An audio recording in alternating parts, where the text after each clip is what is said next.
Welcome to the most prestigious women's chess tournament, FIDE Women's Grand Prix 2024-2025. The final leg of competition is taking place in beautiful Austria. Watch daily video broadcast and see how the best female chess players in the world conquer chess peaks in the Austrian mountains.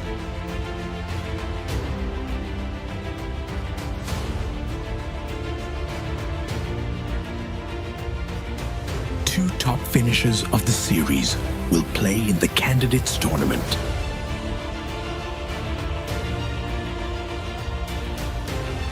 Join us every day from May 6th to May 15th on the FIDE YouTube channel.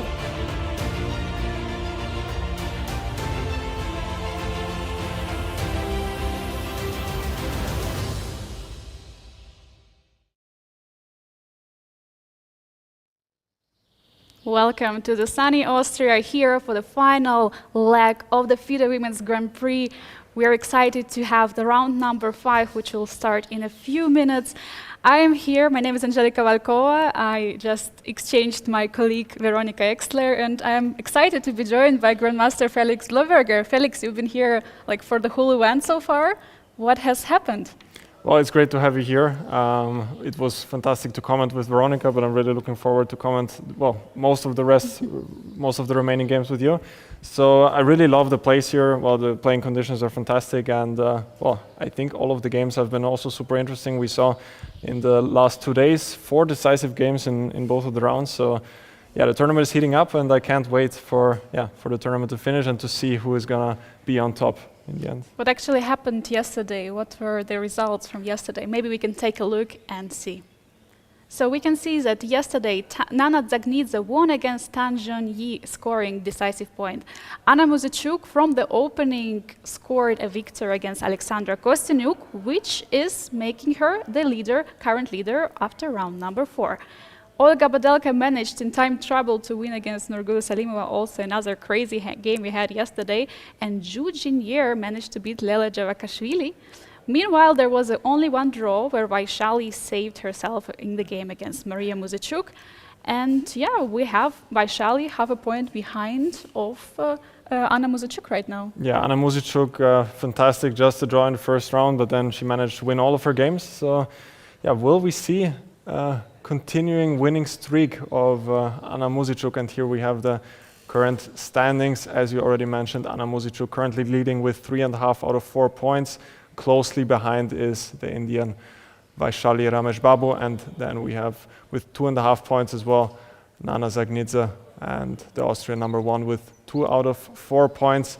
So yeah, still, of course, the tournament is still quite long, but it looks like Anna Muzychuk is in top form. What do you think? Who are your favorites so far in this event? Yeah, of course, definitely Anna is one of the favorites for me, considering that she played a draw against her sister, which usually is what happens when they meet the board. And then she just scored one after one victories pretty decisively. I would say like many games were decided also in the opening. She got really good positions and then managed to outplay the players. So yeah, she's one of the favorites. But this match, what we have today, the Zhongyi against Anna Muzychuk today, is something what is I think is going to be a central game because they had a history. Had history earlier. They, I believe that Zhongyi won her world championship when she was beating in the final Anna Muzychuk. So maybe it's time to take a look at the today's pairings. Yeah, great idea. And well, as you mentioned, Anna Muzychuk today against Zhongyi. Zhongyi had pretty 2 painful losses in the last 2 rounds. So will Anna Muzychuk be able to sort of keep up what she has been doing? But of course, Zhongyi with the white pieces is certainly trying to come back. And other pairings include Mariya Muzychuk against Nana Dzagnidze, Nana who played a fantastic game yesterday, and Zhu against Vaishali, Olga Badelka, the Austrian number 1 against Lela Javakhishvili, and Alexandra Kosteniuk against Nurgyul Salimova. I always asked Veronica what was her favorite pairing. Do you have something like that today? Yeah, for sure, it's going to be Zhongyi against Anna Muzychuk, and well, we have also other exciting pairings. I mean, every round brings us something special. Like there is always some kind of a blunder happening on the board. There is always some novelties playing in the opening, so we never know what is going to happen. And yeah, we are also playing in this very beautiful. Not we are playing, but we are commentating. But the players are in this very beautiful playing hall. I actually have never seen such a glass playing hall before. Like it's first time I'm here, and yesterday once I arrived, it was so exciting to see all the players sitting there. You can see them also from outside. It's absolutely beautiful, and the hotel is actually a real castle, which was also truly amazing for me, for example. I don't know what it's for you. Absolutely. I think I've been mentioning this in almost every broadcast because well, it's just also such a historic place. The castle was founded in the year 1898 as far as I checked. And well, it was then restored in 2012, and since then it's sort of a luxurious hotel. And well, also the chess players have the hotel for themselves because it's completely just for the players. So there are absolutely no distractions for the players, no other hotel guests. So well, as I said, I think the playing conditions in general could not be any better for the players competing in this prestigious event. Yeah, I think also, as Michael mentioned earlier, that the whole area, the whole hotel is currently reserved only for chess players. So there are no extra people, no one can enter it. And I think it's pretty important to focus on your game, on your result. As a player, I would really love to have something like this because sometimes at some open tournaments there are some people, some tourists, some extra people, and here there are just players and the staff. Yeah, absolutely. So just the players can focus only on their game and on nothing else, and also the surrounding area is just really beautiful. There's a huge park, which is sort of part of the hotel, and many different possibilities to relax for the players, a fantastic spa area, gym, so just nothing missing, I could basically say. Yeah, and today we also have a sunny weather. It's yeah, perfect. For the first time. For the first time. I arrived, I brought it to you. Yeah.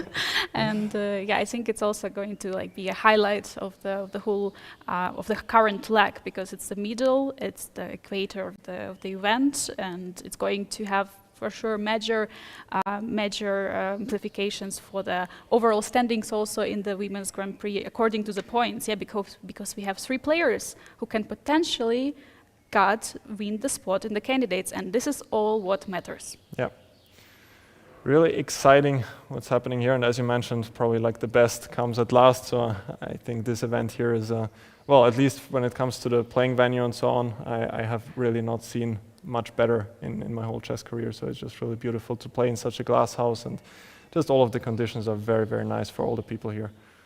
Yeah, and we also, meanwhile, we also can see how the players are entering the playing hall. We can see that Some players are already sitting ready. Some players, like for example, Vaishali is being accompanied by her mother, always there for her, and also other players like Alexandra Kosteniuk is accompanied by her husband. So there is also this very big support what they have. What do you think actually about the sisters Muzichuk? Because they're also, of course, big supporters of each other and they're playing together.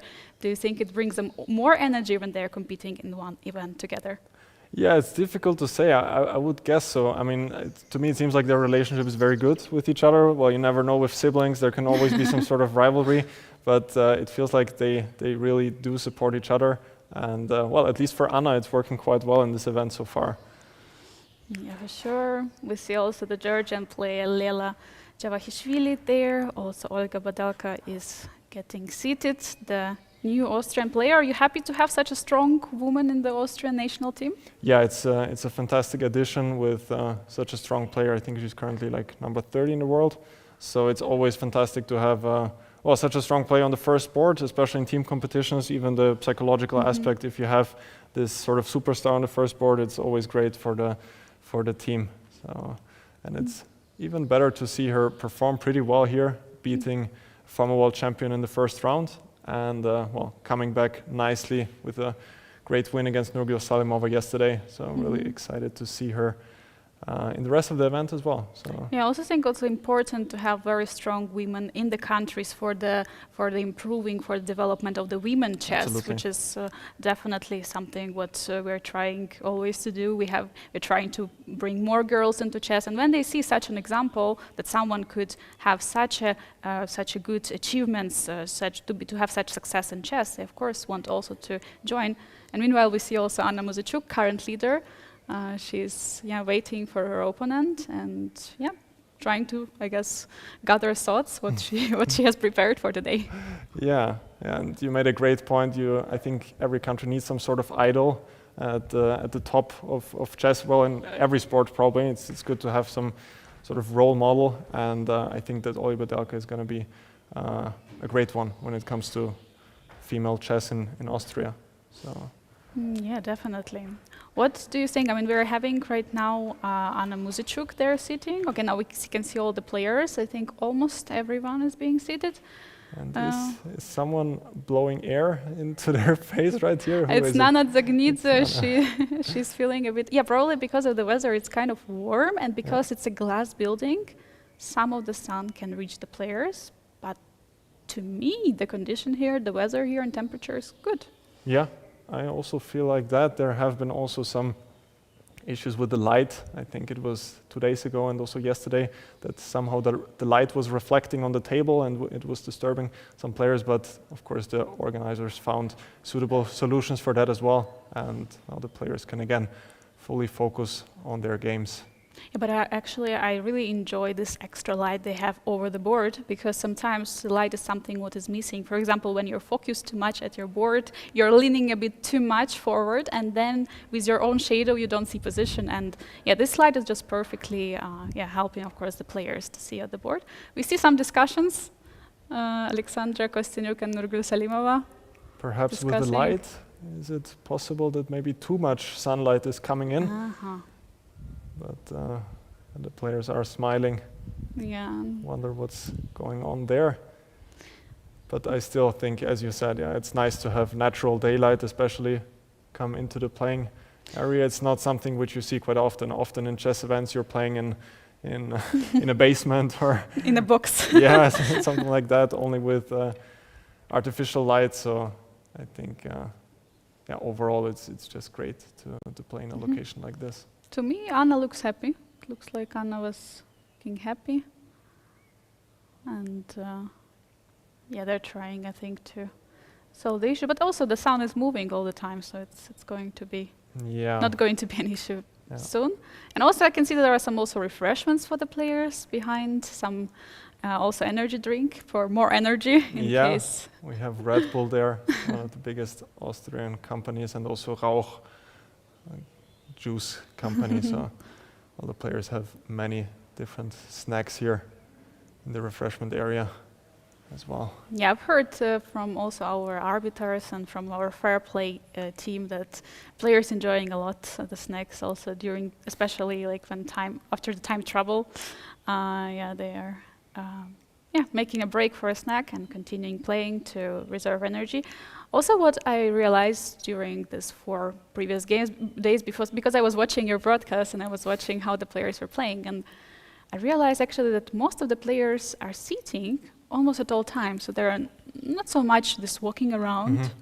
And players are very focused because it's a final leg and it's super important. Yeah, that's one of the ways you can see how important an event is by how often the players are walking around and looking at other games. This does not happen as often in this event just because it's so important for the players here to have a good result in the very end. Yeah, meanwhile, Zhongyi arrived, so she's playing white pieces. Do you have some idea what she might play as a first move? Because she plays different things. She played different things also in the World Championship recently. Yeah, she is. As I believe, she's mostly a C4 or D4 player. But you never know against Jun. I think she also did play E4 in one game, so she might still have some World Championship preparation left from that. She also did play 1 E4 against Olga Badelka in their encounter in this event. So in general, all of the players here, of course, super flexible and can play basically any opening since they are the best in the world. They need this flexibility just to make preparation harder for their opponents. And we see the players having a pretty good time here. I wonder what's amusing them. Yeah, pretty nice mood, we can see. The players are, but some of them are fully ready. I think the pairing of Vaishali is fully focused, meanwhile other players are a bit more relaxed. Yeah. Actually, I don't know. What do you personally prefer when you play the game? Do you prefer prepare till the last minute for the game, or you prepare to relax rather? Yeah, sort of a mix in between. I don't think it's such a great idea to only prepare 10 hours before a game. That's also what I did sometimes, just preparing non-stop. But I think if you do that, just the energy will be gone after just a few rounds. So you just need to look at your energy levels, that they will not disappear too early. And we see a handshake, so the games have started. You mentioned your favorite encounter is going to be Zhongyi against Anand Muzichuk, so maybe we can start with that game. We see E4, E5 on that board. Here it's Zhu against Vaishali going for a Sicilian. And so here we have it. E4, E5. So what are we going to see? Nice. An Italian? Or Rui Lopez. Or a Scotch. A Rui Lopez. An Italian. Okay, Italian. Italian. Yeah, so Anna Muzichuk is thinking, so. And is Anna usually playing E5? I thought that she's more of a Sicilian player herself. Yeah, I also thought so, because they also had previous encounters and she was playing that earlier as well. Meanwhile, yes, she's taking some time to think. Maybe she was expecting Scotch. Maybe she was expecting the D4 move. Yeah. And the Italian, you always need to think which move order to start with. Knight f6, of course, is one option, which does allow white to go for the fried liver attack.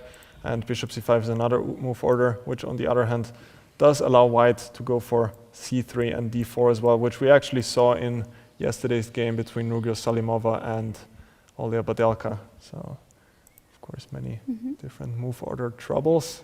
Well. Yeah, meanwhile, while they're thinking, maybe it's good to bring up something. I just try to find out some statistics from the games, what happened before. For example, Zhongyi and Anna Muzichuk played altogether 17 times in classical. They had 11 draws, and the decisive games 4-2 is lead by Dan. So Dan won 2 extra games against Anna Muzichuk. And also it's pretty important because this World Championship match, which they were playing earlier, in the finals they were playing against each other, they had the equal result, and then in the tie breaks, Zhongyi managed to win against Anna Muzichuk. It was 2018, if I'm not mistaken. 17 or 18, something like yes, that. Yes. Yeah. So yeah, pretty important encounter for both of the players. 17 games, it's crazy if you're playing against an opponent so often. I mean, they will probably know each other quite well by now. Yeah, and they had also very different openings. As you were also saying that Tan usually plays 1d4, so they had many games with 1d4, and I'm just checking and I don't really see that they played before so 1 e4 that it was played when Tan was, of course, playing white. So it's pretty interesting to have it on the board. Quite a surprise for Anna. Yeah, meanwhile, she's still thinking, and she does go for bishop c5. I'm curious what Tan is planning. I think it would be in her style to go for some early d4, which might lead to a more sharper game compared to the more solid main lines of the Italian. Yeah, and she lost 2 games, so for that reason she has to somehow change her strategy in the games. Also, of course, she lost a lot of energy. Let's not forget about that. She just played the World Championship match. It takes enormous amount of energy to play it, and for that reason, of course, maybe she's lacking a little bit of energy right now. But yeah, in any game, anything can happen. Knight of 6 is on the board. Knight of 6 has been played, as you mentioned. Yeah, those World Championship matches just takes so much energy from you. It often takes months to recover from all of the work and preparation that goes into that. And Zhongyi already playing another tournament, and well, the match has only finished like 3 weeks ago, so it's cannot even imagine. Yeah, and also because she has to play it, she has to try to get in the other candidates, because the rules have changed. Yeah, that Zhongyi doesn't get right to play in the candidates because she lost the World Championship match. So right now she's, as others, have to fight in Grand Prix series, also in future in the World Cup, and also at the Grand Swiss. So she has to try to find her way to the candidates next year. And yeah, hopefully she will get it, because she deserves it. She was a former world champion. Yeah, so definitely one of the strongest Chinese players. Absolutely. And should we go to some other games, perhaps? Maybe we just start at the top with Mariya Muzychuk against Nana Dzagnidze. And we have a Sicilian Moscow, as it looks. So e4, c5, knight f3, d6, and now bishop b5 check. Nana went for bishop d7, and after takes now knight takes d7, apart from queen takes d7, of course, one of the 2 big lines here. Knight takes d7, short castle, and now knight gf6. In general, white has 2 plans here. One is to go for c4 and to sort of set up a Marozzi bind, but of course at the moment the e4 pawn is hanging. Another idea, which is quite topical, is to try and grab the center with c3 and d4 as well. I'm curious which setup Mariya is going to choose here. Yeah, definitely. You have to defend this pawn on e4. You have to do something about it. So it should be rook e1 or queen e2. Yeah, rook e1 would definitely be another way to defend the pawn. You don't really want to play knight c3. You don't really. Yeah, knight c3. You would prefer to have the pawn on c4, I would say. So if black goes e6 now, and if you go for d4 now, it would be quite nice to have the pawn on c4, just because then black will have a harder time to generate any play on the queen side with, for example, a6 and b5. So this pawn on c4 is quite helpful in that situation. So yeah, for that reason, queen e2 seems very reasonable. Also, rook e1. Yeah. d3 probably would be too slow. You anyway want to play, if you want to build that Marozzi bond, then you want to play c4 and then d4 at some moment, so it would be a loss of the time, we can say. Yeah, if white will go later for d4, then it's probably sort of a wasted tempo, but there are even some ideas like this where white will go for c4 and then knight c3, and then will actually play for sort of a kingside attack. We often see ideas like this, for example, knight e1 and then f4, and g4 is often a plan for white as well. So in general, these structures are quite flexible, and especially white has many different possible plans. And I believe queen e2 was played, so your move was played by Mariya. Yeah, and so yeah, very logical, definitely. Just developing the queen one step. So in the future, in the long run, of course, it's also connecting the rooks later. But for now, you have this many options to develop. Yeah. You have c4, d4, and yeah, maybe it's something what Mariya wants to go for.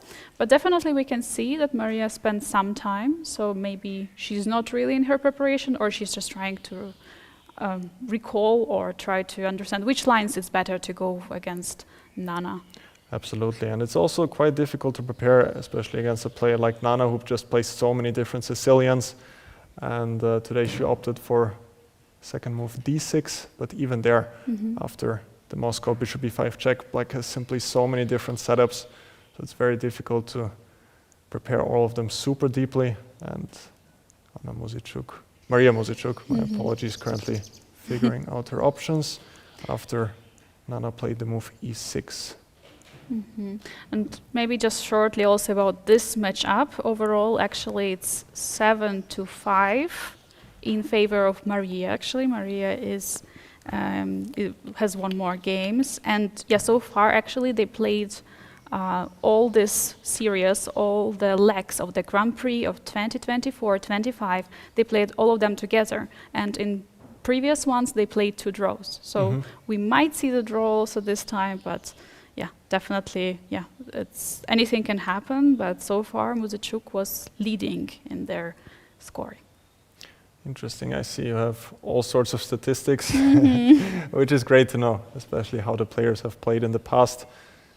It's always nice to know that. And maybe we can go to the next game, Zhu against Vaishali, another Sicilian. So that started out with a 4-knight Sicilian, one of the very sharp and modern lines. Ooh. And Wow. You have any experience here?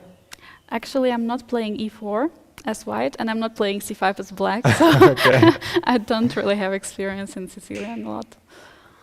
So the 4-knight Sicilian, black has sort of keeps flexible some ideas with bishop b4 sometimes to put pressure on the pawn on e4, but also sometimes black can go to some sort of classical Sicilian with d6.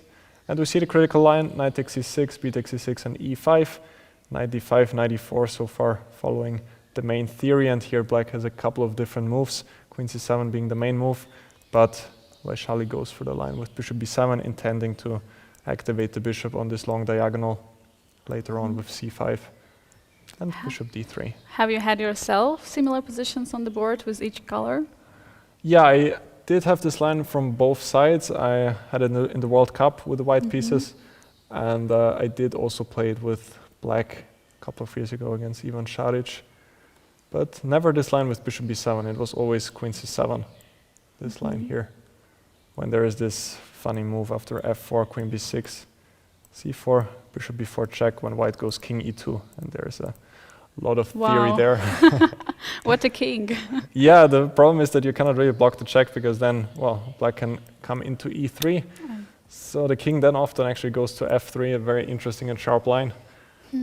But, well, maybe we'll see this King is also a piece, so. on another day. Yeah, in that line, the king is often sort of the most active piece.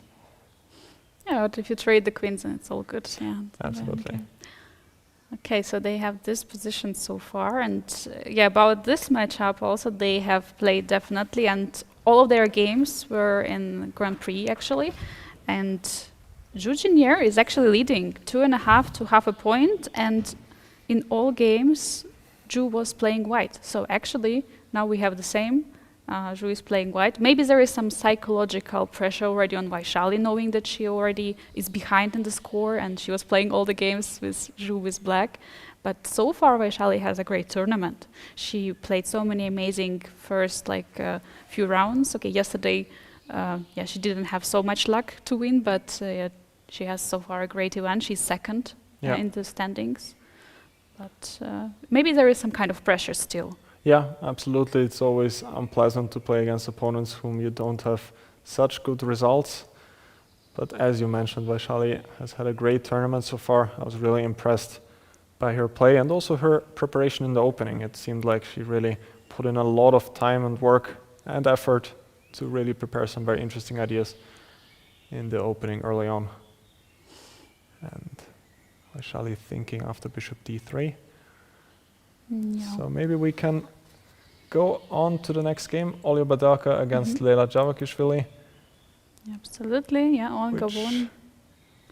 It's quite a classical line in the Queen's Gambit, as it seems. So here, Lela went for d5. Yeah, this I play. Yes. One of the very classical lines in the Queen's Gambit. And Olga goes for knight e2. Sort of Botvinnik's invention many years ago. His plan was to continue with f3 and e4 later on, grabbing some space in the center. And this system actually can be quite dangerous for black in many cases. Didn't we actually have the game Alexandra Kosteniuk? I forgot who she was playing with black, but she was also having this position, and knight e4 was played in this particular position. Yeah, it was against Zhongyi, yeah. Zhongyi, yes. You're right, yeah, I think it was exactly here, move knight e4, which has been played, yeah. But Lela went for the move knight e8, which I actually mentioned in our previous broadcast while we were looking at that game you mentioned. Because knight e4 does give white the option to take on e7 and then take on e4, which Alexandra Kosteniuk did against Zhongyi. And well, the idea with knight e8 is that if white takes now, then after queen e7, the knight is anyway heading to d6, and white does not have the opportunity to take on e4. But on the other hand, it does give white the option to go for bishop g3, which Olga Badelka also did choose. And anyway, black put her knight to d6, and now f3 is on the board. Yeah, so Olga is going for the plan of pushing for e4 at some moment. Definitely she has to castle first, right? She needs to. But the question is, can you actually castle long here, or you still prefer to castle short? I would say castling short maybe. Often if white castles queenside, it can get quite double-edged and also dangerous for white if black pushes b5 and b4. As far as my understanding goes, usually white plans to castle long if the knight is actually on f3. In most cases, there are also certain positions where it's possible with the knight on e2, but in most cases, the positions I saw where white castles long, the knight is in fact on f3. I'm just wondering, why didn't she castle the move? So instead of f3, why didn't she castle here? Yeah, that's a good question. One possible explanation would be that maybe black could go for a move like knight f5 here, or also bishop f5, and maybe she wants to put the bishop to f2. So that's actually a good point. So here, after bishop f5, there is immediate e4. Bishop f5, there might be e4. I'm also thinking if bishop d6, how is this looking after bishop d6, bishop d3, bishop e7? Quite a long line. Let's put it on the board. Bishop e7, bishop black has to take here. And well, it sort of goes on. But I saw some positions like this, even if white sort of retreats the bishop has to go to c2, and the dark squares are quite weak, and white has some ideas to push on the king side and gain some space there. So this might be also quite unpleasant for black.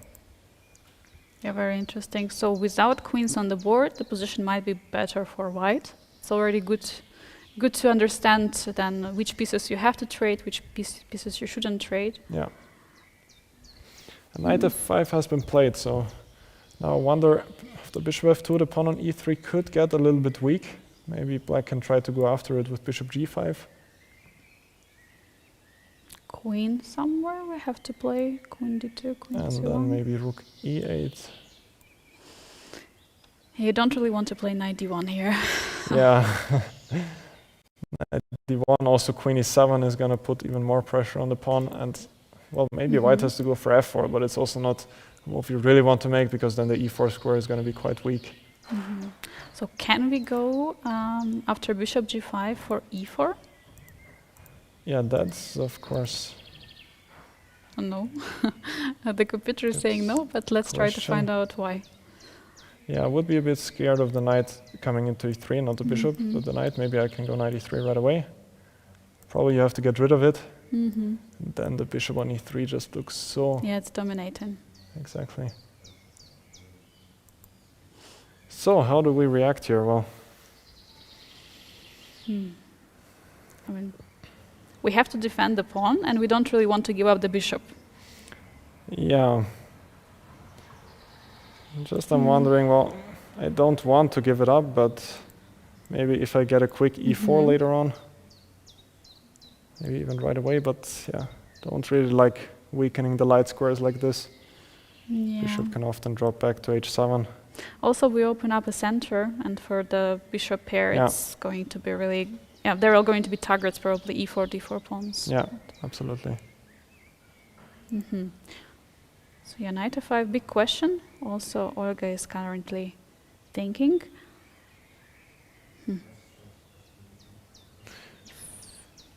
If not bishop f2, then what else do we have? Maybe we could go to f4, but it's also a bit awkward there.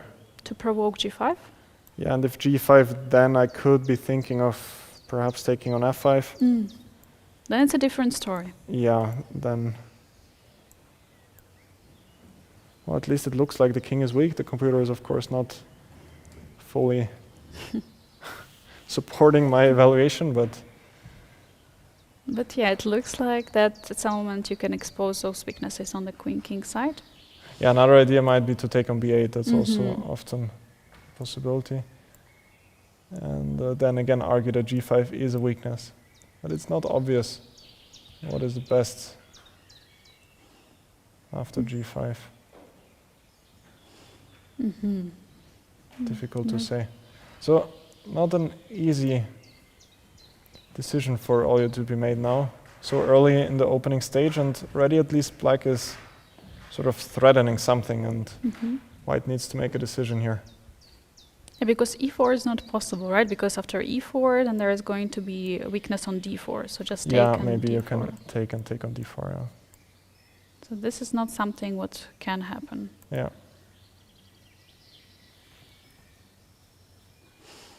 Yeah, I wonder what is the best here for white. I mean, I would like to go bishop f2, and after bishop g5, maybe white can go for f4 now. Then it would weaken the e4, and it would say that we are not longer going to go for the e4, which was originally the plan of white. So yeah, it's difficult to... But maybe white has some possibilities to play on the king side now. Some ideas with g4, but it's maybe a bit too adventurous.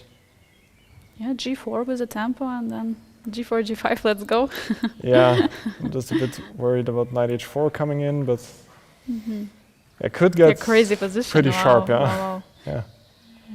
Probably knight g3, defending on Yeah. g4, and g3 is one option now. yeah. The game can get sharp, yeah, pretty soon. Absolutely, yeah. So, but now is an important decision to be made. But bishop f2 seems like quite a logical move. You could also think after bishop g5, maybe now would be a better opportunity to take as well, because the bishop on g5 is sometimes maybe a bit misplaced as well. But curious how this is going to unfold. So in the meanwhile, should we head on to Alexandra Kosteniuk's game? Yeah, definitely. Which looks like a semi-Tarash. So here after d5, c takes d5, Nurgyul Salimova not going for e takes d5, but for the other serious move. Yeah, I know this this position is quite often happens, you know, in the blitz or bullet chess when you're playing with white and you're almost removing bishop g5 because you expect someone to take on d5. Definitely not happening over the board, but and we see e4, takes c5, and now knight f3 would transpose back to sort of the main territory, and this is one of the big lines here when white does always have this big center, but black is also very solid. Many pieces have been exchanged, and the structure in general is quite resembling of the Grunfeld as well. But this move order did give white the chance to go for either rook b1, which was played in the game, or also a3. The two ideas being here that, well, black does not have the option to go bishop b4 check, exchanging these bishops. yeah. So Alexandra doesn't want to simplify. So bishop e7 was played, bishop d3, immediately played by Alexandra Kosteniuk, short castle, and now knight f3.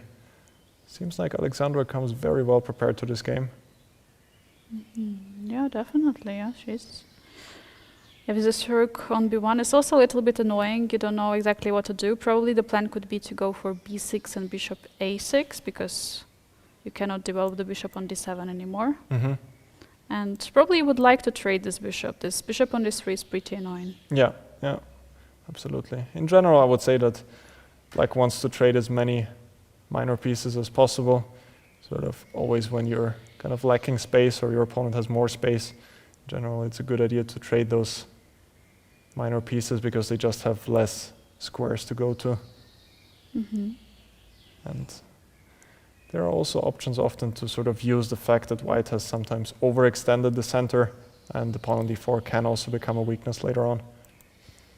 Yeah, but so far, there is an extra space for white in the center, and that, of course, Alexandra should try to use as an advantage for her. And maybe there could be some right moment where she can go for e5 later and create some attack on the king side. Absolutely. e5 is one key idea, even with sacrifices on h7 then being possible. Often white combines this idea with e5, with h4 also, to make this sacrifice on h7 work. But on the other hand, e5 you always need to be quite careful because it does weaken the d5 square. So e5 has to be well considered because of that. Nurgyul is taking time right now, so she's thinking what to do, how to continue. I mean, the other way to go probably would be knight d7, knight f6, maybe bringing the knight somewhere to... Yeah, you could bring that knight here. Also knight c6 would make a lot of sense. Even after knight c6, white might be able to push d5, and black cannot take because of the check on h7, and white is picking up the queen on d5. So I like your move b6 quite a lot. Knight d7 could also start with that, but usually after knight d7 now it is often an idea to push e5, because now the knight is kind of misplaced on d7. Would much rather be on c6. Yeah, and there is no longer this bishop a6 idea because knight just moved, so yeah, you're right. I think probably b6 is a very reasonable move here. Yeah, and talking about their previous encounter, by the way, they only had 2 classical games, and in 2020, Nurgyul Salimova, she won with white in a classical in Gibraltar. So actually, it's pretty interesting, because Kosteniuk is definitely should be a favorite in this matchup, but Nurgyul managed to win, to score a full point. So. And Nurgyul having a pretty rough tournament so far, but it's definitely possible for her to score an upside as well. Yeah, for sure. Any round, anything can happen. But probably, this move rook b1 early on from Alexandra, it shows her that she's ready for a fight, and she sees that Nurgyul is not really having such a great event. For that reason, she of course wants to try and score a point. Yeah, absolutely. So while she's thinking, maybe we can check one more time the game of the day. We can say Tanzania against Anna Muzychuk. Oh, this is gonna be sharp. Oh, wow. So we left it off here, and Tan did not go for the move d4, but d3. But she did still go for a very sharp line with bishop g5. Very double-edged. Bishop retreats often to g3 after black pushes g5, and the black king is often a little bit weak. But also black's pawns can march down the board pretty quickly and actually attack white in many cases. This is one of the lines I was never really able to understand from either side. It's just very, very difficult to play these sorts of positions. So Anna Muzychuk played a5, which always stops b4 from coming. We see rook e1, bishop a7, just stepping out of any d4 ideas. And now we see the move knight a3, kind of a typical move. Whenever the black bishop goes back to a7 and the pawn is on a5, the knight often tries to use this weak square on b5 to gain another tempo on the bishop on a7. Yeah, the square is pretty weak on b5. So this is the current positions what we have right now, yes? Yeah.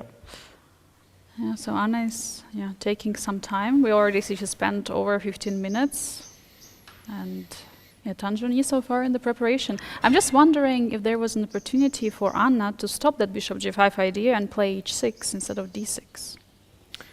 Yeah, there are all of these different move orders. You can start with h6 right away. That's one possibility. On the other hand, even if white plays now the normal Italian, you do have the commitment of h6 already. So often black does not want to play the line with h6. And on the other hand, white also has the option to go b4 here right away, which is also quite a serious line with this inclusion of h6 here. Yeah. So of course, there are always the drawbacks and. Yeah, exactly. Yeah. Another interesting move order is also to start with castle, with the idea that after bishop g5, black often has the idea to retreat the bishop to e7, one of the systems I quite like, because now at least white does not have this sort of uncomfortable pin with the knight and the queen. And we see actually g5 was played on the board. Wow, Bishop pretty g3 aggressive. played immediately. Maybe we should point out that this knight sacrifice does work sometimes, but here probably it seems like black might be in time to play king g7, then maybe rook h8 or even king g6, and slowly is probably gonna be able to get out of the pin. Yeah, because sometimes it doesn't work out due to this bishop on a7. Yeah, because it cannot. We would love to have it as black on e7, but it's all the way there. So sometimes this it does work out, and we can see actually, computer is not saying so much that it's like so much winning for black. Definitely, it's slightly better. Yeah. But of course, Tanjani knows all of it since she's in the preparation. And she did go for bishop to g3. One might say that bishop on g3 is like in a prison. The bishop cannot get out and like not really playing, but potentially maybe with some d4 break, the bishop can be opened up. And this g5 was also a weakening move for the black's king.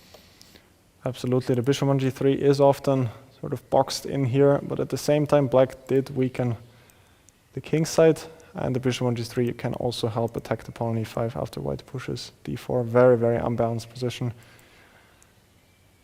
White's plan will, as you mentioned, probably in most cases be to try and push d4. On the other hand, we often see black trying to regroup this knight. There are certain ideas. Often black goes for knight e8, knight g7. That's one idea. Of course, also knight h5 can often be considered to be able to take on g3. Yeah, Tan had pretty sharp games actually in this tournament, and just wondering if it's going to be like, if it's going to be in her favor today to have such sharp position, because sometimes something just went wrong and she was losing the game. So what do you think? What is your take on it? Well, my impression of Tan was always that she is in general more of an aggressive player and that she really likes unbalanced positions and that she's very practical in general. So she wants to put pressure on her opponents from the start. So I think she's just trying to stick to her style, but of course it's quite difficult after such painful losses now to get such a sharp game as well. But yeah, what is your impression so far? Yeah, I'm quite amazed by her because she's. I mean, there are two groups of the players in this tournament. There are young players, more younger, we can say, and there are like more older, like the generation who played already against each other so many times, like Tan. And she's still always at the top. Yeah, with her play, and she has played now the World Championship match, and had also definitely some people, some supporters of her. Yeah, I was also thinking that she might strike in that match, because with her you never know what to expect. And actually her way up to the candidates and also to play actually World Championship matches is quite interesting, because if you remember, she was playing actually against Anna Muzychuk in World Cup last year. And not last year, sorry, 2 years ago. And there she lost to Anna Muzychuk. So Anna got third, and top 3 spots are going to the candidates. So it means Tanjani didn't get the spot. But then in the Grand Swiss, she managed to become third. Anna Muzychuk, while was second, it means that Anna's spot didn't count. So in that way, she actually got qualified for the candidates. And in candidates, she just crushed everyone. So she's just amazing. Sort of reminds me of Ding Liren's story as well, how he qualified back then. Yes, it's sometimes very interesting. I mean, if she also could win the match, that would be also even more impressive, but we never know what will happen. Yeah, exactly. And we do see bishop g4 in that game. Of course, another idea, just trying to pin the knight and the queen. And now at least white does not have h3, g4 as black did earlier. After h3, now the bishop could just drop back to h5. Yeah, and I think h3 would be kind of an inaccuracy or mistake, if you might say, because it would allow later on some g4 opportunities, because it's creating a hook. Yeah. So we say. Absolutely, yeah. g4 could later open the g file and give black possibly some quite dangerous attacking chances on the king side. On On the other hand, how do you actually get rid of the pin? It's pretty annoying, I would say, because you cannot really move the queen. You can black will always have an opportunity to take on f3 to double the pawns. Yeah, that's sort of what white really wants to avoid. Let's just say if the queen moves here, then the bishop is actually on g3 forever. That was this famous game. I think it was it Capablanca against Winter? One of the very famous examples where Capablanca managed to box in this bishop here and won a good game. Yeah, this bishop looks pretty sad right now, but Yeah. of course Tan will not allow that to happen. But yeah, you asked a great question. How does white actually get rid of this pin? One idea, as we said, knight b5 is possible, but after bishop b6, I don't really think that white is able to push d4 with this pin here now. So could it be one idea to try and bring the knight to e3? I was also considering that. Yeah, knight on e3 would look actually pretty great. And I think one of the points is that after, let's play maybe some move from black, I don't know. King yeah, d7 maybe. say. Okay, now after knight e3, it's attacking the bishop and it's f5 square. Yeah. So now the point is if bishop cannot go back to the h5 square, which would be ideal, because after knight f5, yeah, white is just winning on the light squares. I mean, Yeah. not yet winning, but crushing. Exactly, yeah. So in this sort of situation, I guess that black probably always has to take on e3 with that bishop, because the light squares are just way more important than the dark squares, because black anyway put all of his pawns, at least most of his pawns, on dark squares, so they're anyway quite well protected. Yeah, makes a lot of sense. So yeah, other than this pin, I mean, the position of white looks pretty nice. Of course, black has some, with this pawn on a5, a bit more space on the queen side, which later maybe would mean something. Maybe there could be something created, but definitely nothing too special. Yeah. And that Tan is taking time now. Maybe she is already finally out of the prep and trying to recall what was the other ideas she can go for in this middle game, which is pretty complicated. Sometimes, you know, players, when they see Italian, they say, oh, this boring Italian, but Italian can be so sharp. Yeah, especially with this line bishop g5, it gets pretty crazy quite often. Yeah. Very modern approach. And I have to honestly say I quite like Anna Muzychuk's opening outcome. This pin is just looking quite annoying. And I would really prefer to have the knight on d2 now, if I were white, just to be able to move the queen. Can you actually get this position with each color? Do you play Italian yourself? Or With white, not so much, because I just never understood it well enough, especially those bishop g5 lines. I never really liked them with either color, but with black, well, I just don't really have a choice. Sometimes I have to enter them. But yeah, mostly I also like to play with a5 just to avoid white from gaining space on the queen side with b4. And I really like Anna's approach. I would also play bishop g4 here. Because the bishop can also, well, sometimes go back and help protect the king. But in the meanwhile, this pin is just quite annoying for white. Yeah, definitely. This bishop g4 is one of the main resources for black to stop the g4, which of course white would love to go for. If white will ever achieve d4 in the good circumstances, then definitely white did everything they had to do in the opening. So yeah, that's what Anna has to stop. And if Anna manages to stop it, then yeah, then it would be, of course, already, we can say that black equalized, but not just yet. Yeah, exactly. I'm curious if you could try to get d4 if you play knight b5 and then just d4. I don't really think it works so well, but I just want to do something here with white. Interesting. But it is sort of a pawn sacrifice, so I wasn't sure if it works so well. Yeah, because there could be some knight e4 and d5. Yeah, that's certainly an idea as well. I was still hoping that whenever you take on e4, then also the bishop on g4 is hanging. I thought that this could be sort of a... Well, I wasn't sure about a position like this when black takes and then takes on d4, giving up the pawn, but at least I have the light squares now, so I was... Oh yeah, now it's looking not so good for black. Hoping for this to work and, well, just to play for compensation, rook d1 and e5. Looks pretty good. Yeah, now you want to jaduk the pawn from g5 to g6, Yeah. but you cannot do it. Yeah. Yeah, yeah. so this. Here, black, of course, has quite a couple of options. I'm just wondering if knight e4 and then bishop f3, can we try it? Oh no, computer is saying no. Yeah, bishop f3. So what's the problem? And here e5? D5, D5, yeah. Mm-hmm. Again, probably the same problem with the light squares. Yeah, I'm just wondering how I can Win faster? Yeah, what is the best way? Yeah, maybe something like queen h5 would be possible. Wow. And if you take the rook, then I have a nice check on g6, Nice. and then it looks quite dangerous. Yeah, amazing. Yeah, using all the light squares. So. And the bishop on c4 is amazing.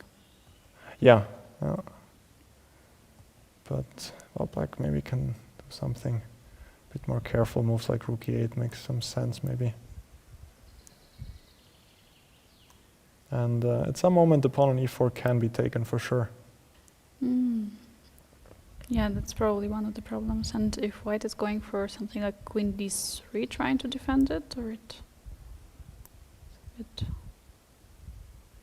Well, now maybe I would be thinking of actually taking, because now I have the extra move rook e8, but still not sure if it's any good in a line like this. Now I was at least thinking that the bishop can go to e5 now after rook d1. Yeah, now definitely it's an improvement Yeah. to that line. Now bishop is defended on e5.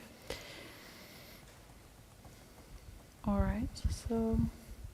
Yeah, interesting game. I think we're going to see quite a big fight there. And h3, bishop h5 was played. And we were actually discussing that this h3 might be sometime used, like playing something like king h8, rook g8. And Yeah, g4 is quite a serious idea later on. I was thinking if her idea is to go for bishop h2 and g4, but now, as you said, g4 is also a move to consider. And well, something like this could be quite dangerous if black plays a move like king h7, rook g8 later on. Yeah, now it looks like the g file opened for black, and it's quite nice. Yeah. Now. Okay, so which game are we heading to next? Should we maybe just we just go from go the from the start beginning, once again? Yeah. yes. And Just- wow, ooh. a lot has happened here between Mariya Muzychuk and Nana Dzagnidze. So queen e2 was played, e6 and c3, and knight e5. After quite a long think by Nana Dzagnidze, usually the line continues bishop e7, and after d4, usually black sort of keeps the tension here with short castle, the idea being if black would take immediately, then white can put the knight to c3, where it's placed quite well, and therefore black often wants to wait with short castle, and only if white places the knight to d2, then often you want to take, because now the knight is not on the desirable c3 square. But Nana goes for the move knight e5, which sort of tries to stop the plan with d4, since now at least black is able to exchange one pair of minor pieces. Still might be quite playable for white, but Mariya took on e5 and played d3, bishop e7, and now f4.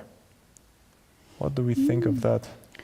Yeah, I believe that this double pawns on the e file, they're actually, generally they probably, if we would say in the endgame they might be bad, but actually they're highlighting the weak d3 pawn. Yeah. So in this case, this f4 move is pretty interesting, because it feels like Mariya wants to help undouble the pawns for Nana, but actually in reality what she wants to do is probably to trade these pawns and later to play d4 maybe, to have the extra pawn in the center. Yeah, absolutely. Maybe she's also trying to use the f-file for her rooks to start an initiative there. For one of the typical ideas, another approach for white might have been to play a bit more positional, just putting the knight to c4, then going a4. But I really like the approach with f4 as well. And I think that Nana probably has to take on f4 here. Yeah, it's pretty concrete, yeah? You cannot really defend the pawn, you have to take. Yeah, and something like short castle looks logical. Maybe now knight d2. White could also think about pushing e5 at some moment, just to kick out the knight from f6, when then black's king might be a bit abandoned on the king side. Also d6 square potentially with knight e4, Yeah. knight d6, so it's a lot of different ideas, and position for Mariya looks pretty good. Yeah, pawn on d3 is a bit of a weakness, but it's quite hard for black to attack it and quite easy for white to defend it. So this looks quite pleasant for Mariya Muzychuk. Yeah, also time-wise actually, because Nana spent a lot of time. Yeah, down to 1 hour and 6 minutes after only 10 moves. Yeah, and yesterday Nana actually won her game, so she might be in a good mood, but each day something can happen. Even Yeah. if you had sunny day yesterday, today might be a rainy, but today we have a sunny day, so. All right, so should we go to the next game just to see? Yeah, so that was Zhu against Vaishali still. Quite early in the opening stage. So after bishop d3, Vaishali spent quite a lot of time and went for queen c7. Now f4 is on the board. And Zhu is thinking.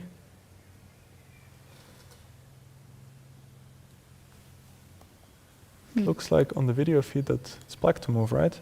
Which move are we missing? Yeah, actually the black is to move, and f4 was the last move, yeah.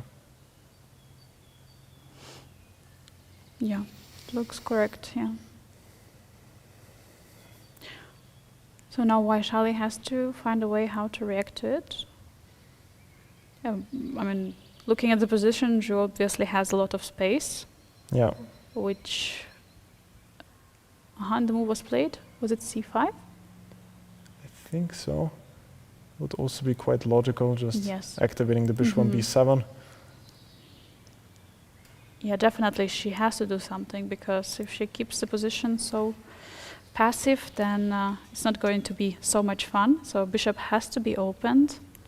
And meanwhile, the next move is immediately played by Zhu, and she's going for the c4. The typical way how you stop definitely the pawn coming to c4. You don't want to allow that. Yeah, yeah. And then you're kicking also the knight from d5. And generally speaking, I always had the impression that black has to be quite careful here not to end up being strategically much worse, because this d6 square is always very weak, and the d7 pawn can also be a weakness in an endgame, and also the pawn on c5 as well. So black usually has to play for a lot of activity in those positions. We see knight b4 and bishop b1 being played immediately. Do you think Zhu is still in her preparation? It looks like it. Maybe she just recalled some of the lines, but she just blitzed out the move instantly. Definitely bishop b1 is the only move which you have actually in this position, because you have to support the knight on e4, and you don't really want to give up the bishop on d3. Yeah. But even if you have a single move, you still, try to think a little bit if you're not in the preparation. So I think she's still in. And also, knowing their previous encounters and knowing that she won 2.5 to half point against Vaishali, she should be quite confident. And I agree. This bishop b1 move is actually pretty interesting, because many times when we are talking about development, we are thinking about something like going forward, like developing our piece in front. But sometimes it's just going back, because you keep the bishop on this very nice b1, h7 diagonal, you support your knight, and you just don't give your bishop. And now you want to go for the a3 and maybe kick the knight from b4. Exactly, and the bishop might go back to d3 later on. Of course, it's blocking the rook on a1, but as you mentioned, at the moment it's way more important to keep this important bishop, because if black is able to take, then this diagonal is going to be all blacks, and white doesn't want to allow that, so bishop e1 has been played.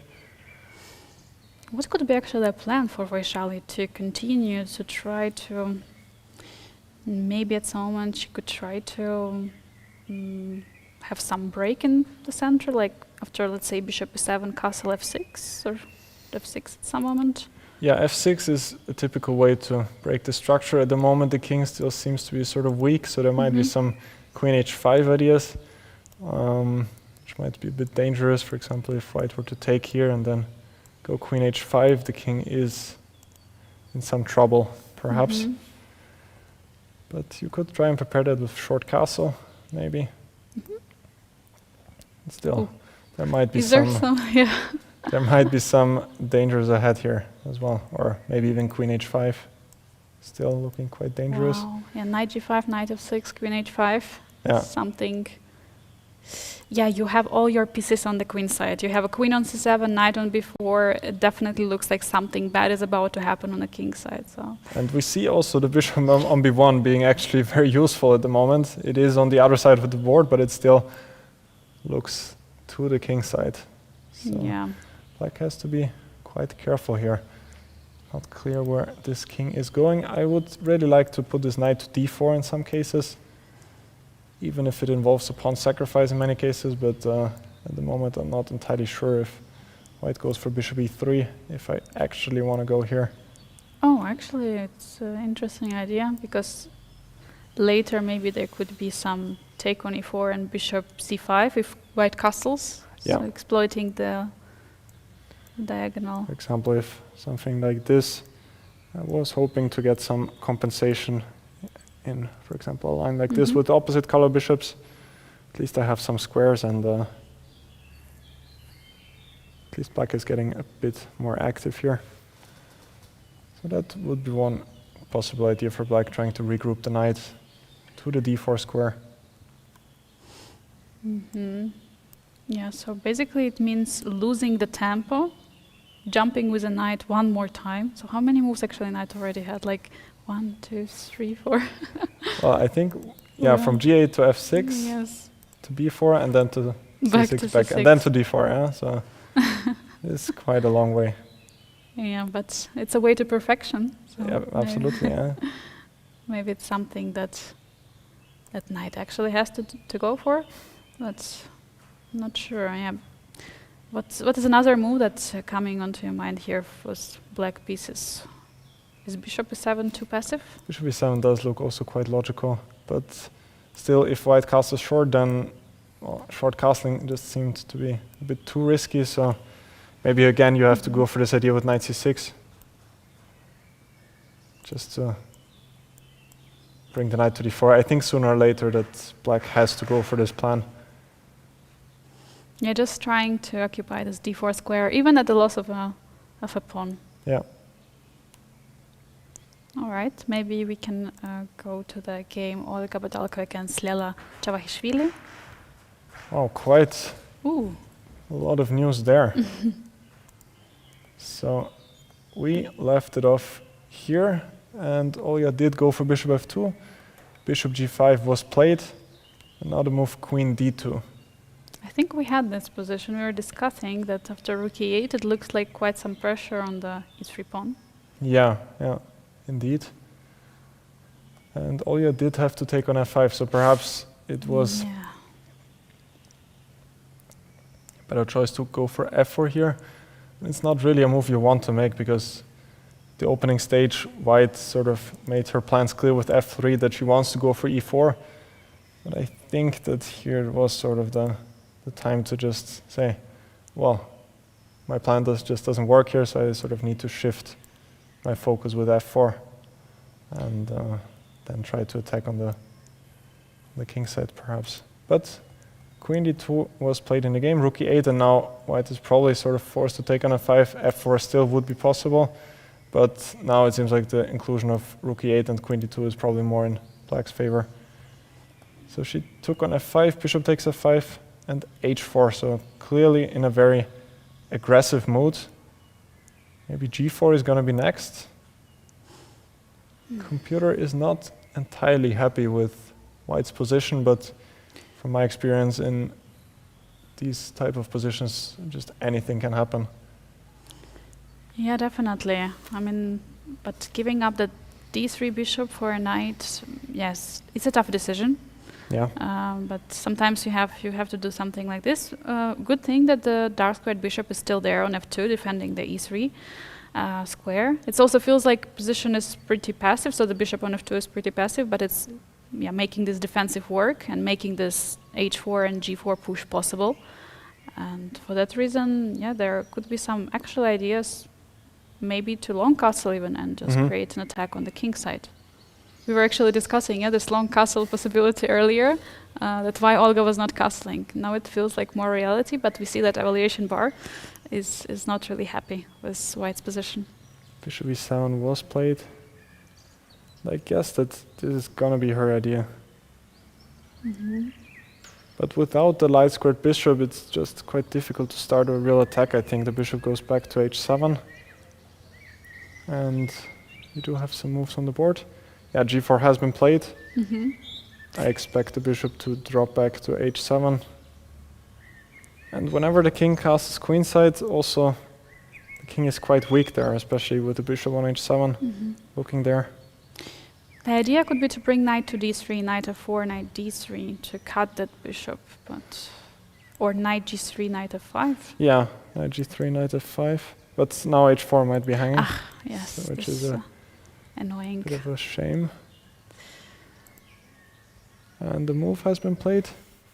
Yeah, bishop is on h7, Yeah, we can see. so she did go back to h7. Yeah, definitely. The bishop belongs to the diagonal, first of all, as a defense of the king, and secondly, it's, as you said already, it's cutting the king in case a long castle will ever happen, then b5, b4 ideas from black will be actually real. And yeah, now big question to Olga, what to do, how to continue. Down 1 hour on the clock. So maybe knight f4, as you mentioned earlier. And then knight d3 or knight h5. Yeah, still not entirely sure, but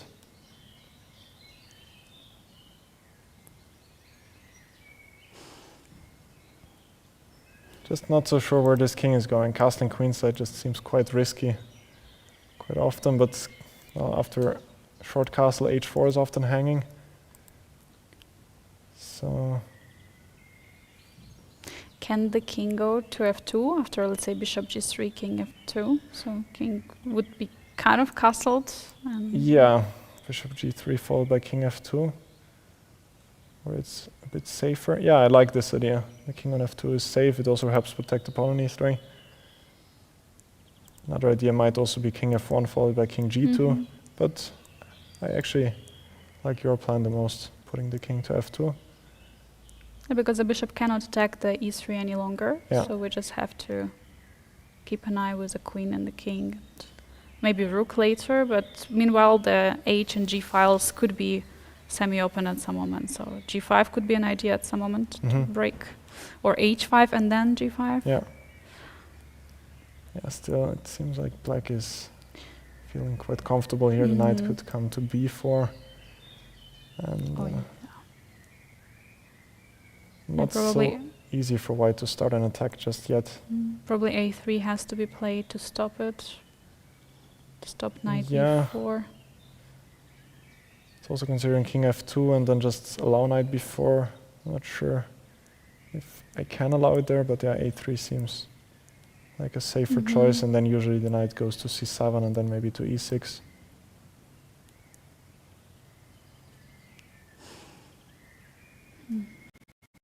Yeah, definitely an opening success for Lela Javakhishvili. I believe like Olga with this move g4 decided to go all in. She understood that if she's going to have a slow game, maybe then she would just slowly get like worse position. So with this h4, g4 plan, she just said, okay, I'm going to have some attack. I know I'm worse, but you have to calculate a lot of lines. So yeah, it's all can become sharp. We have so far actually so many sharp positions in this round. It's incredible. Like the round number 3 was 4 decisive games. Yesterday also was 4 decisive games in round number 4. In round number 5 we might have 5 decisive games. Who knows? All right, maybe we go to the next board to see what has happened, which developments happened in the game. B5. Alexandra Kosteniuk. Ooh. So we left it off in this position, and Nurgyul, in fact, went for knight c6, which does allow d5, as mentioned earlier. E takes d5, e takes d5, and, well, queen takes d5 does not work because of bishop takes h7 check, and white is going to take on d5 on the next move. So Pretty knight nice tactic, a5 was played, and now c4. So white has this protected passed pawn on d5. The knight on a5 is not so happy here, but Nurgyul apparently had quite a concrete idea to follow it up with b5. Oh, so the point is that after rook takes on b5, which you would do because you cannot really take with a pawn to separate the pawns, and now there is bishop a6. I think that's her idea, when then she's going to capture on c4 next. But I am wondering if white can take with the pawn, because still queen takes d5 is not possible in view of bishop takes h7. And how does black regain the pawn? Good question. Is there any direct attack on the pawn? I mean, if bishop goes to b7, I guess white can defend the pawn on d5 with bishop e4? Or Yeah, that is one idea. Still, black might have f5, but then so maybe tactical way of defending, playing bishop d2. The idea is you cannot take on d5 with a queen, and if you take with a bishop, then we take on a5 and we take on h7. Ah, it's with a check. take with a check. Oh, yeah. no. I was also hoping for that idea to work, but well, the thing is, maybe I can go for a move like short castle and just argue that the knight is kind of misplaced on a5. Pawn on c5 could be weak. It looks actually pretty decent, because where does the knight go? Knight is standing on a5 on the edge of the board. It has no function. Okay, maybe it helps to push for c4 at some moment, but other than that, and it cannot actually go back. Bishop is on b7, the pawn is covering c6. It looks like knight is almost trapped on a5. Yeah, exactly. It might even get trapped with ideas like queen a4 and bishop d2. Yeah, so quite a interesting decision of this b5. And we see that evaluation bar is saying that it's not the best choice, and Alexandra may get clearly better position if she reacts correctly. Yeah. Would you take on b5 if you would play the game? And you would not know what the evaluation? Yeah, I think that c takes b5 is, well, it's, of course it's very hard to say. We are in our chairs here in comfort, but I feel like c takes b5 does make a lot of sense once you see that after rook takes b5, bishop a6, black does get some activity and picks up the pawn on c4. And, well, I think you have to take on b5 somehow, otherwise black is going to take herself. So I think that Alexandra is going to take on b5 with the pawn as well. Absolutely, it's pretty forcing, yeah, there is no other way. You don't allow to take on c4, so you got to take on b5 yourself. Yeah. And maybe before we head on our first break, we will have a look at the game Zhongyi against Anna Muzychuk. Absolutely. And wow. Oh, a4 was played. So this is where we saw it last time, knight b5, bishop b6, and now a4. So the point of a4 that black cannot go for a4 themselves to gain more space on the queen side. And meanwhile also establishing this outpost on the b5 square. The knight on b5 looks pretty nicely, it cannot be kicked out, and also it's supporting the d4 break, which could happen anytime soon, but of course we have to calculate it when actually d4 is possible. Yeah, absolutely.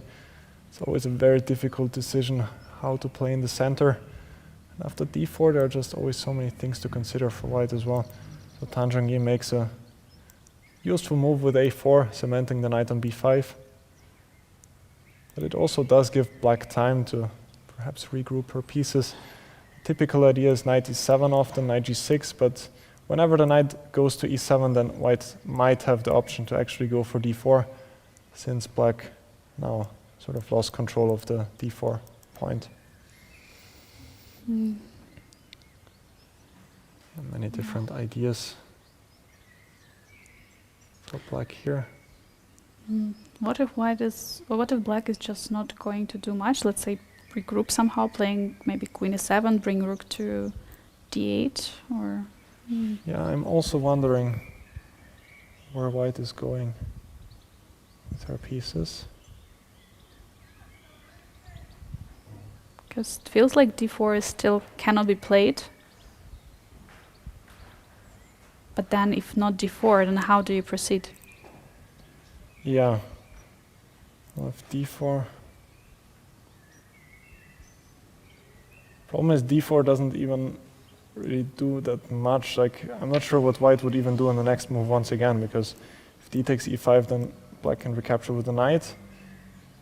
And then maybe the bishop can go back to e2. But Yeah. It's difficult situation. I feel like, this position reminds me like some kind of a spider, net. Both players are currently in the net because they cannot really move. You cannot remove the knight from c6 because white will play d4, and as white you cannot move the queen because there is a pin on f3 and you cannot go for d4. So both players are kind of in this net and have to move accordingly and be very careful. Yeah. That's a great way of putting it. But g4 actually, we haven't checked because we were discussing maybe g4 could be an idea at some moment. Immediately. Guess that white probably has to take. The thing is that now the bishop often gets back into the game with bishop h4, and now black's issue is that g5 has already been played once, and unfortunately it's not possible anymore. And now the pin will actually be quite unpleasant to take care of. And if knight takes g4, it's not so clear. I would really like to play knight h4, pinning the knight and the bishop. Of course, there are many tactical things to consider here. Like knight takes f2, for example. I was hoping for queen takes h5 here. But then he discovered... Yeah, so now there is knight e4? Or? Yeah, it And then knight... king h2, and again I have some ideas with queen g6. Oh. Which Yeah. is often with the bishop on c4. It works all out for white. So yeah, black also has to be careful. So if black is trying to go slowly with king h7 or king h8 and rook g8 and then pushing for the g4? Yeah, all of these moves are very reasonable, and I just find it quite hard for white to really find a plan, because whenever bishop h2 comes with the idea g4, then black will actually think about g4, because now after takes, white will not have bishop h4 anymore, which is the typical defending idea here. And otherwise, black is just going to attack with knight h5, knight f4, rook g8, just so many pieces joining the attack. Yeah, incredibly difficult now choice also for Tan to go, and she decided to go for this a4. Of course, after some time, she spent quite some time in that position. Yeah. Yeah, getting the position with the knight on f4 is not something what you want. And yeah, g4 is a very, very dangerous threat from black. Yeah, and I suggest we head into our first break. In the meanwhile, we have an interview with the chief arbiter, Gerhard Bertagnolli. So we'll be right back. See you soon.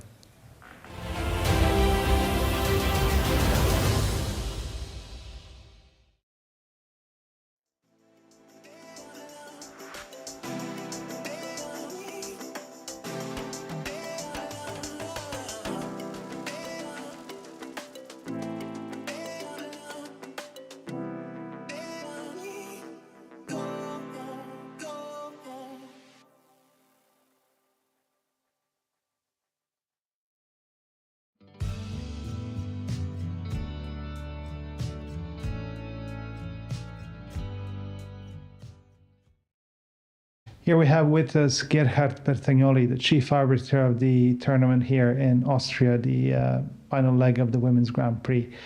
How big of a responsibility is it to be the chief arbiter at such a high-level women's event, especially the final leg? Well, if it's the final leg or the first leg, for me it doesn't make a difference. So all of them are quite important. These are so-called A tournaments. That means of the highest importance. And yeah, for sure, I hope now we are nearly at the middle of the tournament. Till now all went smoothly, so I hope it will continue like this till the end. Yeah, and for sure the responsibility is sometimes quite high, but I must say that the players are still they're going smoothly, and all was prepared quite well here. So it's I will not say easy, but it's handleable. So it's all fine till now.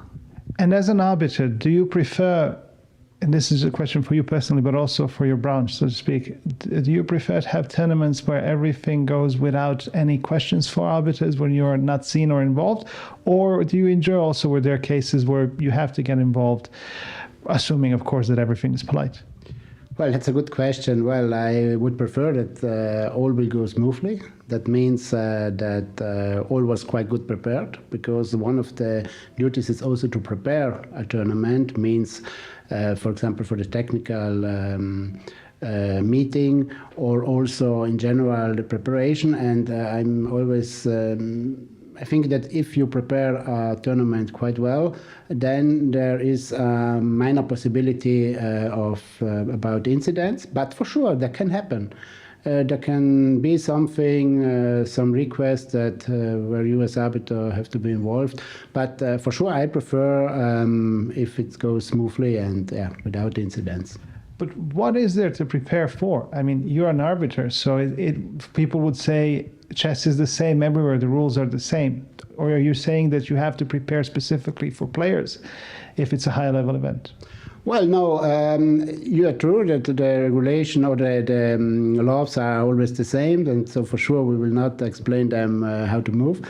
But especially about the tournament, to think about what could happen, what to do if something would happen, to be prepared a little bit. And for example, also to prepare for this technical meeting, in order that they understand that you are ready for the tournament, that you prepared for it. And therefore, I think this is a quite important part of our arbiter's duty. So that means you cannot be there and say, okay, I haven't done anything, I come there the day the tournament will start, I sit in the tournament hall, let them start, and all will go smoothly. No, I think big part is the preparation, and then to show them that all goes smoothly. Yeah. And how different as a challenge is it being a chief arbiter at a women's only event compared to open events? Well, I must admit that it's the first time I'm chief arbiter in a women's tournament. So therefore, let us finish first the tournament, and then after I can give you the answer about your question. But till now, I can say, yes, it's quite the same. For sure, I must also admit that I have here two colleagues that are female ones, Sandra Schmidt, and also for fair play, Anna Srebrenic from Slovenia. And as we all together work as a team, it's also easier for me, because it's clear that there are some habits maybe for women that they understand better than me as men. It's clear, yeah. Just one thing on the role of the arbiter. In football, it's not often that people want to become referees. Everyone wants to be a football player. It seems similar to chess. How does one come to the decision that they want to be an arbiter in chess? Okay, for me it started something like approximately 20 years ago. I played tournaments. Till then I reached a level of approximately 2,000 ratings, a bit higher, 2,050, whatever. And then I understood that if I want to increase, so that means if I want to become FIDE master, whatever, I have to to spend a lot of time, to invest a lot of time, of efforts to reach it. And at the end, I have no idea if I would have reached it. So, and I said, no, I don't want this, because it's already, maybe this was the limit I had as a player. And also, right in that period, I was involved also in organizing small tournaments. I was also an unofficial arbiter in some youth tournaments, whatever, you know, it like all presidents or whatever, all players sometimes are doing. Or are helping. And after I said, okay, maybe I was always interested also in chess in general, about chess in world and in Italy especially. And so I said, okay, I want to try this way. And I was lucky that maybe the first tournaments had also been out of my interest. Was also involved, especially in Italian youth championships, but immediately also as a normal arbiter in world events. So I was lucky about this, and then the way started there, and now I'm an arbiter since 19 years, so 20 years, yeah. So, yeah, So I'm the- happy about it. So this is a nice feather to your cap. Well, thank you very much for your time, and we wish you the best of luck.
London, a city of intellect, intrigue, and infinite possibilities. In the heart of the city that gave us the greatest detective, a new mystery unfolds. Not of crime, but of calculation. This June, London plays host to the FIDE World Rapid and Blitz Team Championships. A battle of brains, where speed is the weapon and teamwork is the key. Grandmasters, wild cards and legends will join forces into mixed teams for the world titles that will be decided in seconds. Rapid, Blitz, London. The game's afoot. Think you have what it takes? Assemble your team and register now to be part of this chess story that will become chess history.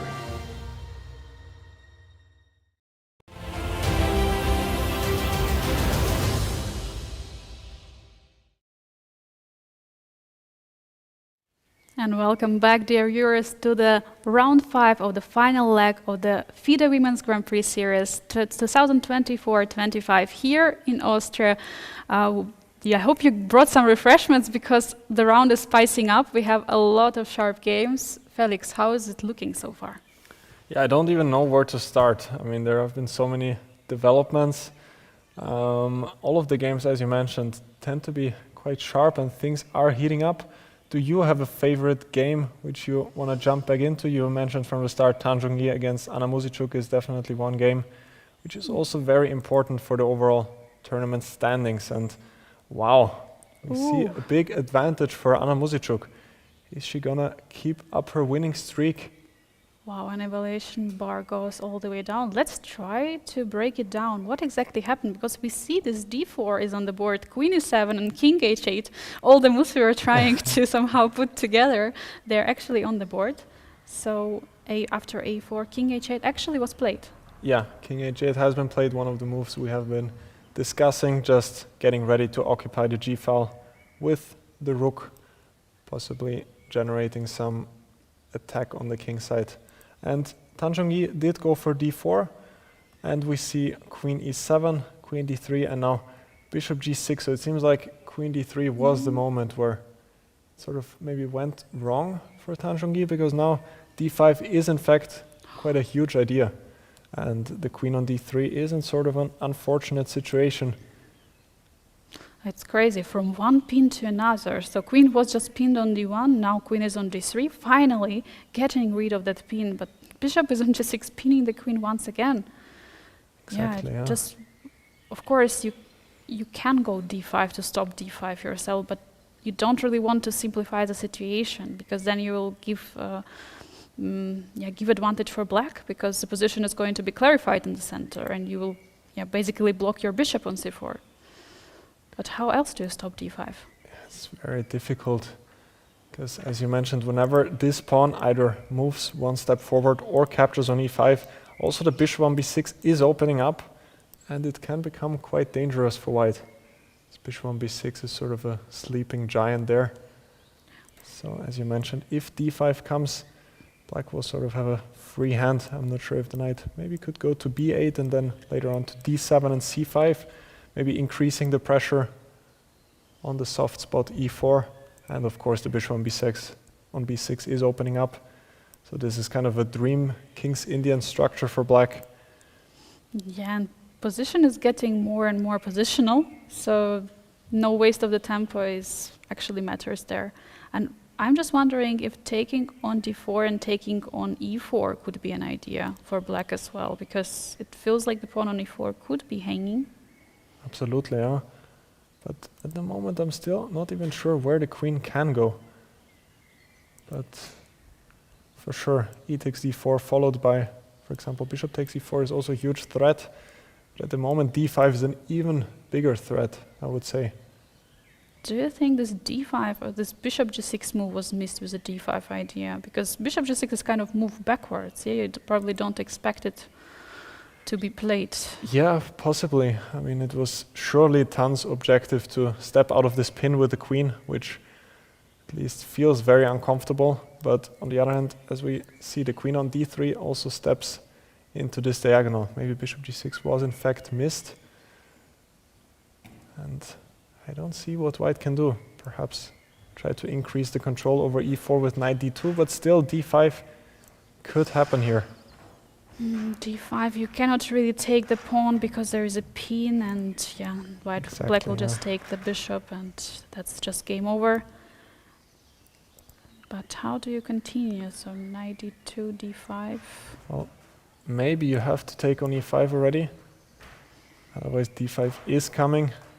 But now black has a very pleasant choice. I would think about taking with the knight. And well, white doesn't really want to give up this bishop. Then the bishop on b6 becomes even more powerful. So I would guess that white probably has to take with the knight. But after d takes e5, yeah, this bishop on g3 is now just not a great piece at all. Knight h5 could come pretty soon then, either taking on g3 or knight f4.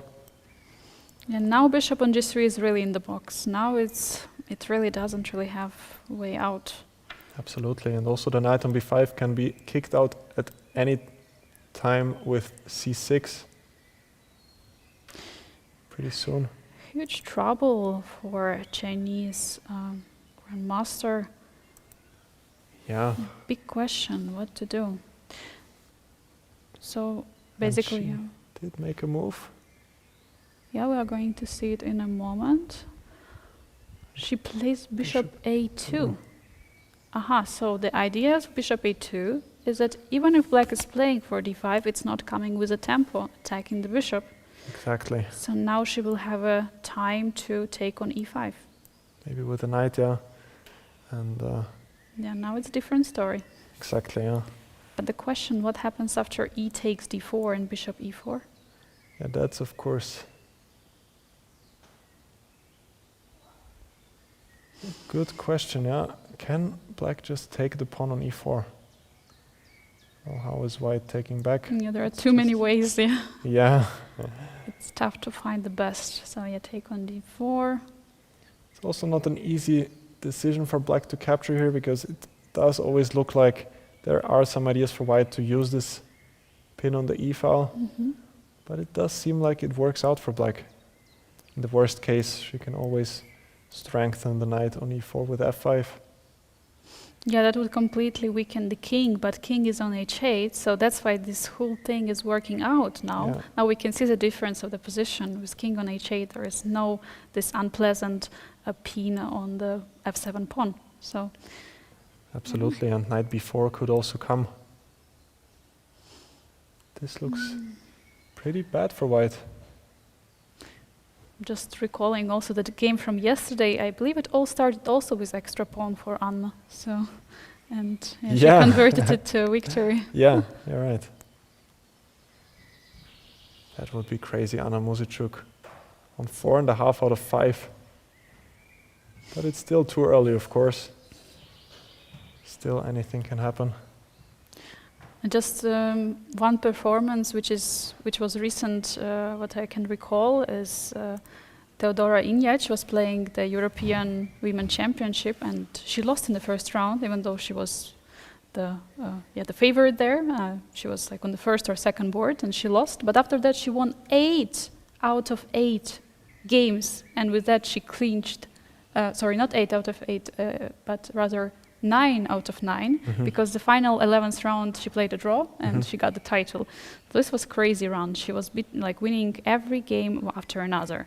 It was absolutely amazing performance. Yeah, one of the most impressive performances I've seen in my entire life. And we might even add that in that first game she played, I think she had a forced mate in 2 or mate in 3, and then lost the game. So unbelievable what strength she was able to show to come back then with an amazing 9 out of 9. So those comebacks are always possible, and in my opinion always very admirable to have this inner strength.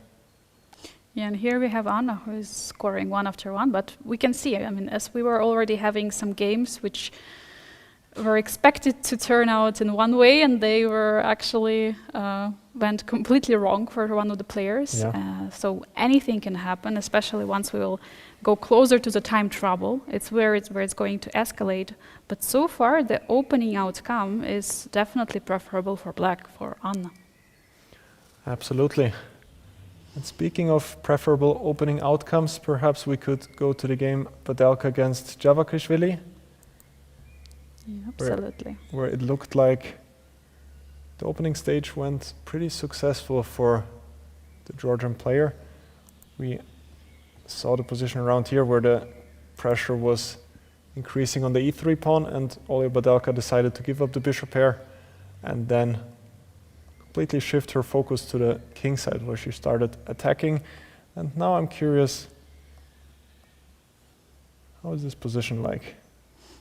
She went for this, your very nice idea, king f1, king g2 probably. Yeah, so king f1 was played. I still prefer your idea with bishop g3 perhaps, even though now it's maybe a bit different because the knight did go to d7 and not to a6. So she did keep the bishop on f2 for now, went king f1, and after a5 now a4, which is sort of a typical idea in this structure because black often wants to gain space with b5 and b4, and a4 stops that plan. But on the other hand, it also weakens the b4 square.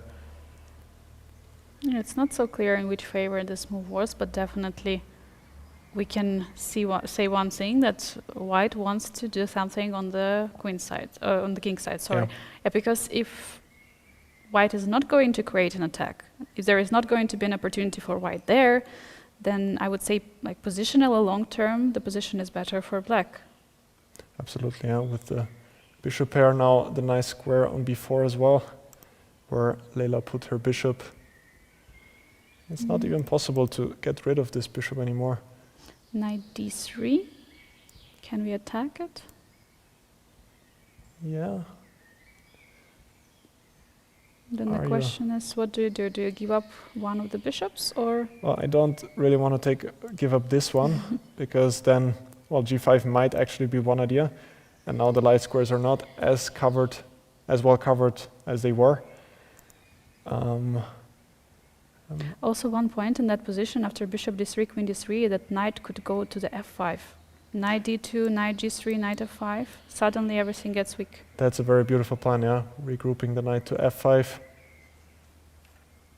And black doesn't have that many pawn breaks here. c5 would be an option, but then the pawn on d5 often gets weak, and the b5 square as well. b5 is also going to be difficult to get. So it seems like here white would definitely have sort of chances to keep fighting. But I'm wondering if white is actually threatening to take here, since it would open up the a file for black's rook, and the pawn on a4 could become a target. But yeah, and also after taking on b4, white is attacking the knight on c3, and after knight goes away, let's say on e2, then the pawn could go even further to b3, and bishop could go to c2. Maybe we can show it briefly, like if some move has been played. Just example, move like knight f8 maybe. And then if white takes, and the knight goes back, then the bishop could come to c2, which is not a nice idea. And the pawn on a4 will also become quite weak there. I was thinking maybe knight b6 is maybe the best move here. Also planning to maybe jump into c4. Yeah, there is no light squared bishop for white, and that's a big problem. Right, then all the light squares suddenly are weak, and knight on c4 would be very comfortable. Exactly, yeah, putting even more pressure on the pawn on e3. Maybe white would have to go for b3, but it does also sort of neglect the protection of the knight on c3, so I wonder if black has a concrete way of using that. It feels like most of the moves which white can play are weakening, and yeah, difficult. Meanwhile, black is like in full control. The pawn chain b7, c6, d5, the pawn on a5, and also the pawn structure on the king side. Everything looks well so far. Exactly, yeah. Still, it's not so clear for black what is the exact plan if white continues with a move like, well, what does black play at first? Yeah, it's black to move. But I'm just not so sure where the pieces are going, because at some moment I will try to take on b4. Yeah, because then b4 could be actually weak, the pawn b4. Exactly, yeah. So maybe now it's already a threat. Yeah, maybe black should go back with the bishop. But honestly, I don't really fully agree with the engine evaluation here. This -1 is a bit optimistic here. The position is sort of closed, I would say. Not so obvious pawn breaks. Well, black does have the bishop pair advantage, but still it's not entirely obvious why it should be so great for black, in my opinion. Yeah, it looks too harsh on on white in this position. Yeah, having this valuation. Yeah. Maybe black can keep the bishop here and try to protect it with the queen, with a move like queen e7, getting ready to capture with the queen on b4. And the pawn on b3 will also become a target. And you cannot actually defend it because rook b1 is just going to be hanging. Exactly, rook b1 is covered. We still see the long bishop on h7 protecting that square, and queen b2 might also c4. fail because of knight c4. Yeah. Amazing. Exactly. So it's Badelka's move, who is already on 40 minutes. Yeah, she's consuming time quite a lot, yeah, because she has to try to find the best way to continue. Again, no clear plan for black, but as we can see, long-term black is better, so that means white has to find something right now at this moment, something concrete and something dynamic. Yeah. For that reason, knight d3 seems like a good plan. Is there anything else here for white? Maybe you could consider a move like king g2 as well. Just slowly continue in this plan. Yeah, and just sort of asking black what she wants to do. And if knight b6 now, I will still go b3.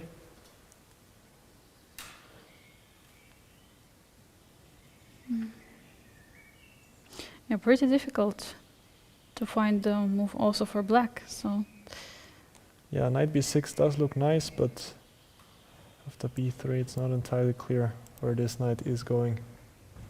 because there is no, like, the d6 square is not so good for the knight because like all the squares are covered. Yeah, usually the knight is very well placed in the cowspot structure on d6, but as you mentioned, the c4 square and the e4 square are both covered very well, so maybe this is not the most effective plan here. Is there some kind of break, like b5 we can prepare, but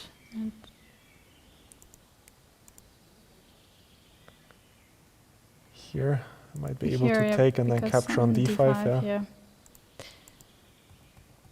So if we prepare it somehow, not so sure.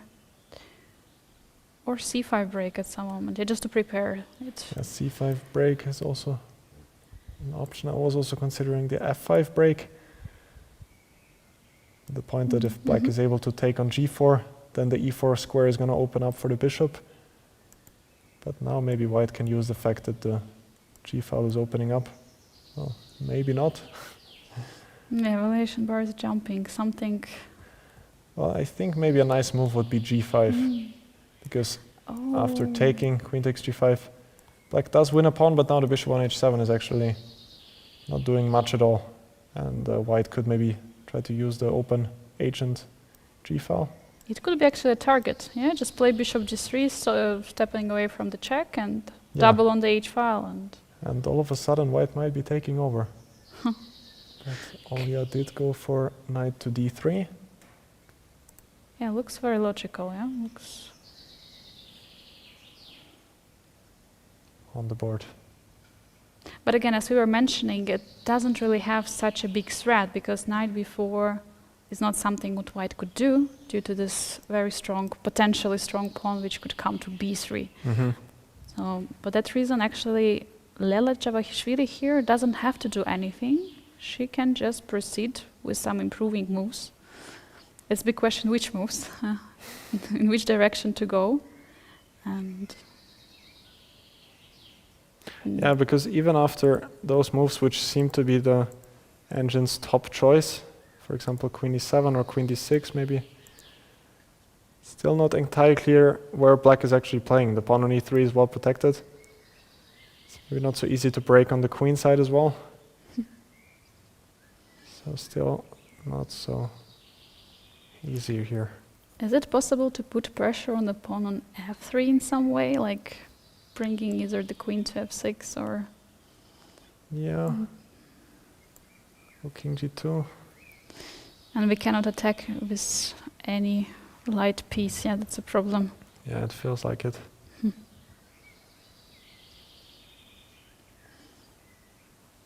Yeah, pretty tough, yeah, to find a way. Yeah. So maybe we should leave Lela to think about her next moves. Actually, she plays bishop back to f8. Bishop back to f8 is on the board. So she didn't want to give a chance for white to take on b4. She wants to keep the bishop pair advantage, which seems reasonable, and she doesn't want also to change the pawn structure on the queen side. Yeah, very reasonable decision as well. I think it's a very safe choice. Absolutely, yeah. Bishop f8 makes a lot of sense. Yeah, and now the question for Olga, how to go on? Yeah, it's not easy to make that much progress on the king side just yet, because g5 is always covered by the queen. So advancing the g-pawn yet is probably not possible. So I think that white should probably go for a more slower approach with something like king g2. And just sort of wait, yeah. I don't think it's the time for white to be too aggressive here just yet, because it could certainly backfire. But rather just to wait and for black trying to make advancements and then try to use the chance. And did she go for knight e2? Yeah, I believe she went for it. Yeah, knight is on e2. I like that Olga played very quickly, because now she's below on time and closer to the time trouble. I mean, once she sees a good move, she should just go for it, because sometimes you're just spending too much time on deciding whether to go for it or not. But in this case, she has a clear plan and she's going for it, not to spend so much time. I agree. It's always important to play fast in those situations. And I cannot stress the fact enough that I just don't fully agree with the computer evaluation here. Minus 1.5 seems a little bit unrealistic, because it's just not entirely easy for black to find the right plan. But yeah, it's not so easy. So the evaluation might change with the time, especially that the position is sharpening, becoming more and more sharp. So yeah, knight coming to f5. That might be one idea, trying to block in the bishop on h7. Your knight could go also to h5, to a5, everywhere. Absolutely. Also to f4 maybe. Also to f4, yeah. Many knight jumps are possible here. And everything has to be calculated. How difficult it is, like, incredible. What is happening in the head of each player right now? Like, so many lines. We have even footage of Olga even closer, trying to get into her mind to see what she was calculating, but yeah. Yeah, so we can maybe move on to Kosteniuk against Salimova. And wow, huge turnaround here. So we thought that it was looking pretty good for Alexandra here, but she did not. She didn't take the pawn, wow. She didn't want to separate it. Yeah, so we were saying that c takes b5 would probably be the best choice. And maybe she was not entirely sure about this type of position after bishop b7. So she included queen c2, but now knight takes c4 was on the board, and all of a sudden it's getting pretty complicated. Took on b5, knight b6. So she went for the h7 pawn. That was her idea. But here was a mistake. Critical moment here. So bishop e4 ran into f5.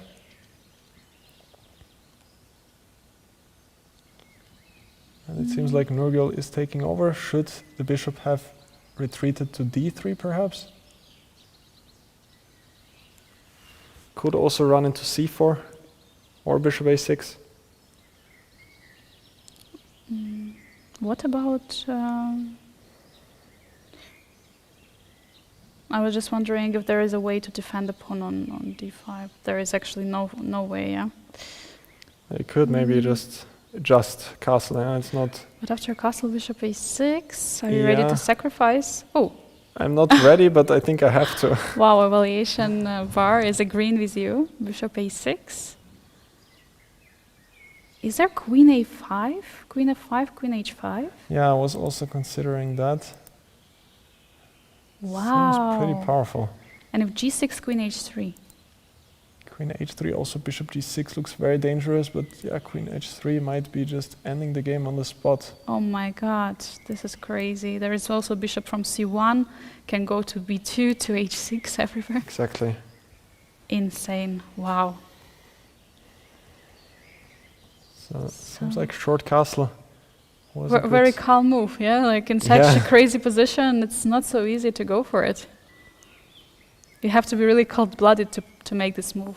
On the Absolutely, yeah. Also, it seems like the bishop on h7 is getting trapped with g6, but most likely white has just too strong of an attack here with bishop b2 coming. Incredible. This looks crushing. But in the game, Alexandra went for bishop e4 back, f5, bishop d3 is on the board.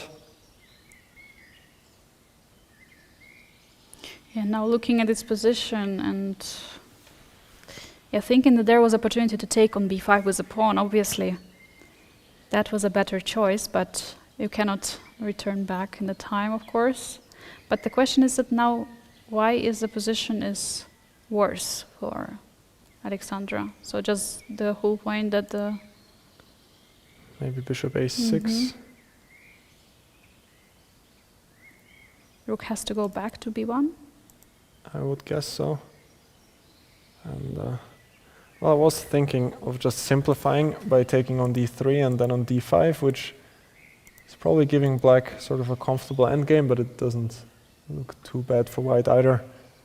This pawn could be an asset in the endgame, but well, it's level material, so white should not be too much trouble here. So instead of bishop a6, there might be something even better. What if we just take a pawn? With the knight? Or with a queen? I'm not sure with which piece. I wanted to take with the knight just to have this knight b4 threat, but once again, not the best choice.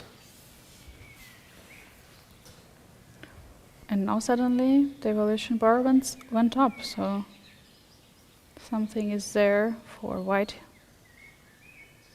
Maybe knight e5, knight e5, knight g6. Knight b4 maybe, knight g6. Oh, very complicated.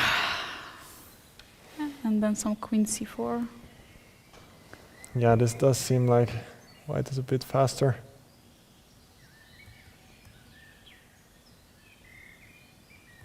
Actually, why not queen c4 here? Here? The idea is just to maybe bring at some moment queen to the queen-king side once the knight moves from d5. A6. Just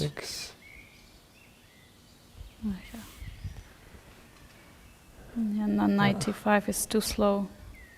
Knight e5, I guess bishop b5 perhaps, maybe there's something better even, but the queen is just maybe not coming to the king side in time.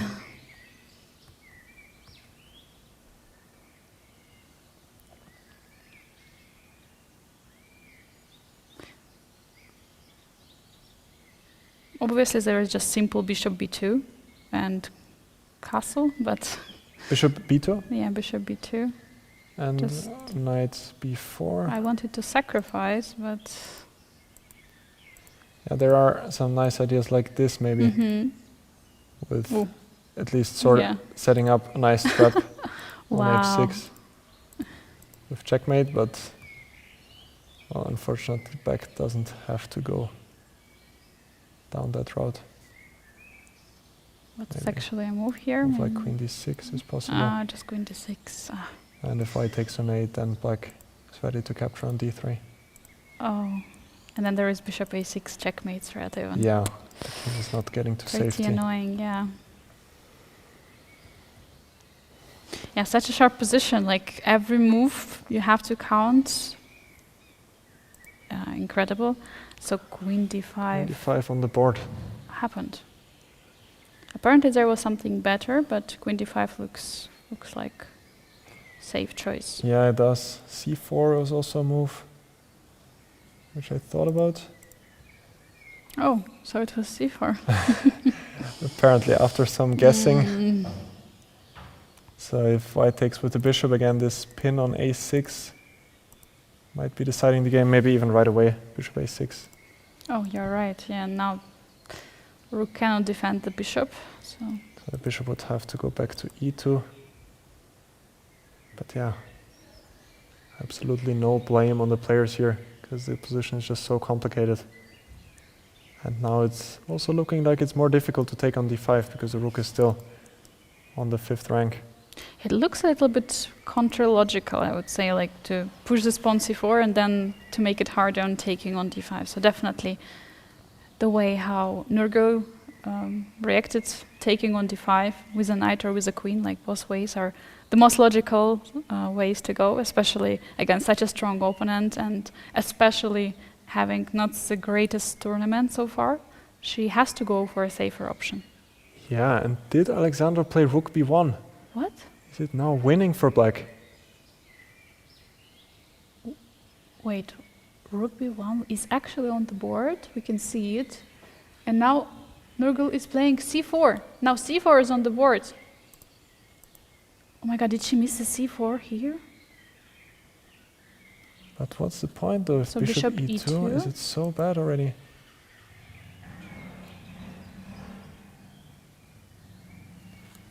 Bishop e2 has been played. Do you see the point? I so far don't really see. Not yet.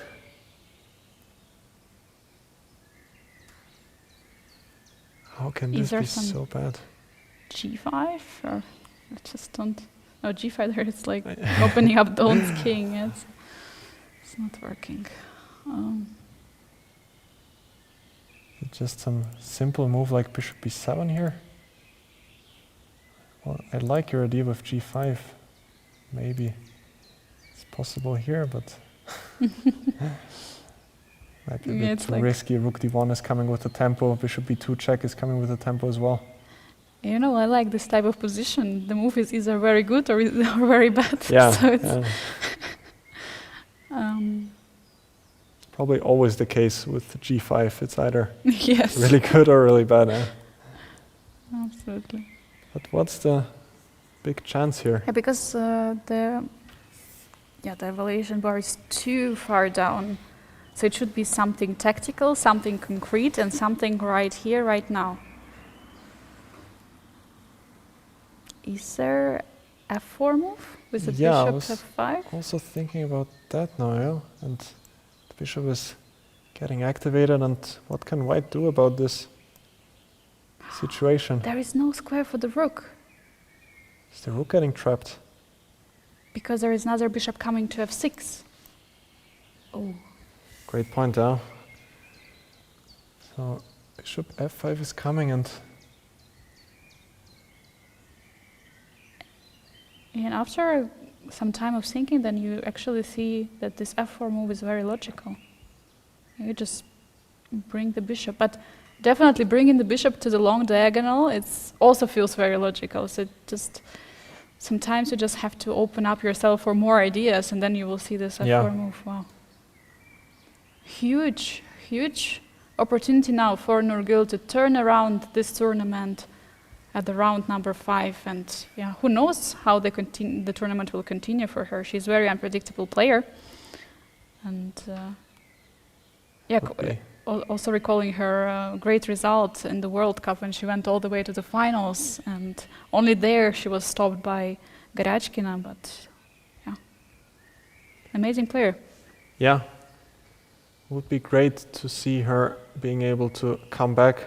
So far, the tournament hasn't gone how she was probably wishing it to go. But f4 would be a huge chance for her to get back.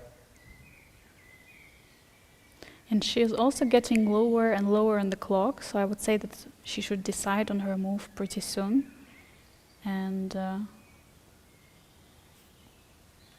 She doesn't really want to be in the time trouble as in the earlier games like yesterday and also previous games where time trouble also decided the game. This f4, how in your, like, to your opinion, how is it easy to find this move f4? To her level, to your level? Yeah, as you put it quite nicely, F4. and she does go for f4, yeah? Yes, So very nice. very impressive find. It's not such an easy move because the bishop, as you mentioned, also looks very powerful on this b7 to h1 diagonal. But Nurgyul understood it correctly that the bishop on f5 is actually doing a lot more because it's very difficult for white to stop this threat of bishop f5. And she is actually standing up from the board, such a psychological sign that she's in control right now. Bishop is coming to f5. Feeling confident. Enormous threat. And I believe Alexandra simply missed this idea. Yeah, sometimes you feel like the pawn is standing there and it cannot really move, and the pawn was limiting the bishop. Now it's not limited anymore, and suddenly the annoying bishop is coming out. Yeah. So we could maybe check out the game between Tan and Muzychuk and find out if there have been some developments. Still, the current leader, Anna Muzychuk, in control, but did she have a better chance here? So we left it here, right? The bishop went back to a2. That was the last move, and we were saying that what happens after take and take on e4. Knight d2, Knight d2. interesting. Protecting the pawn on e4, and now Anna Muzychuk went for d5. So Zhongyi was sacrificing a pawn. I wonder what was her idea if black captures on c3. Maybe take back with the knight,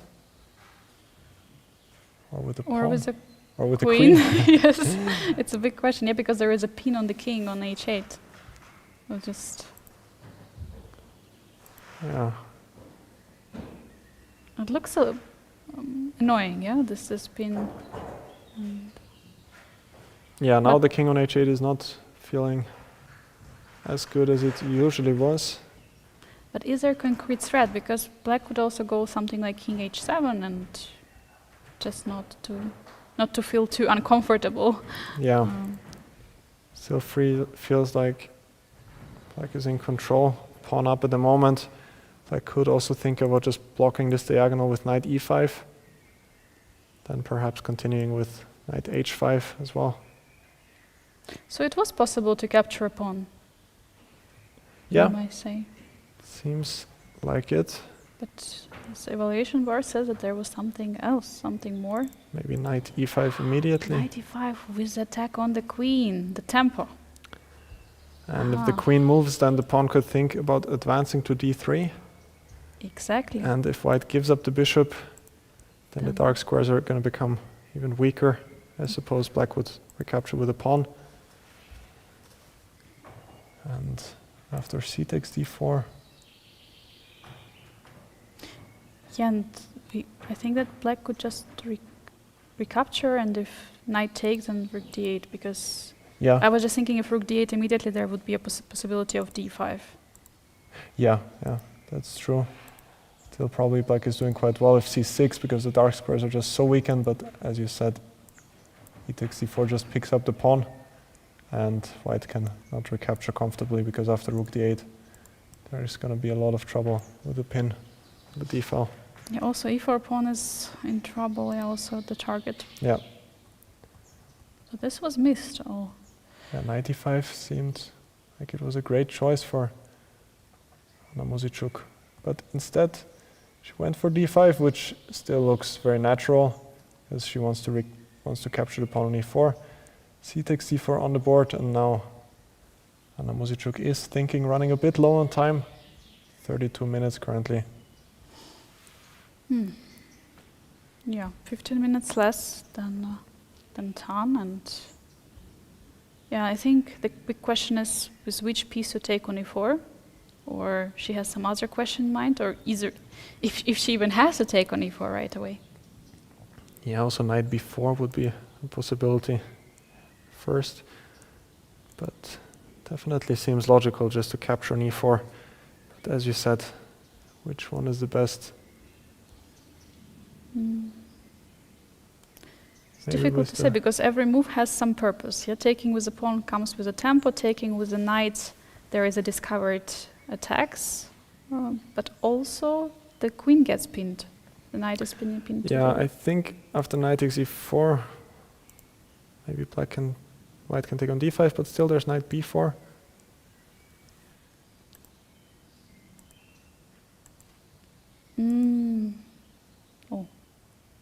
Oh. There's rook takes e4 maybe. Ah, yes, no. Oh, not?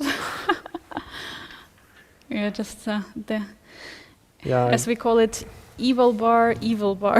Yeah. I don't really see what's the problem here. It's, 95, rook. Yeah, that might e7. be pretty good. Rook e7, bishop d3, and even though white is not any material down, she has this isolated queen's pawn on d4, and the knight is a great blockader on d5. And black is...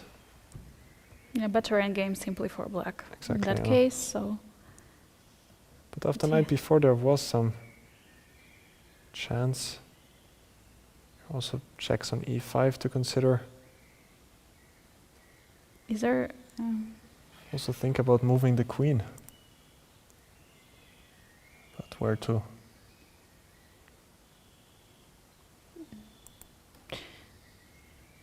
It's difficult to say. There are so many moves. If we go to f3, there is 92. Yeah, with the tempo. So, or maybe it works out. And maybe we can go for this endgame. Because bishop takes back.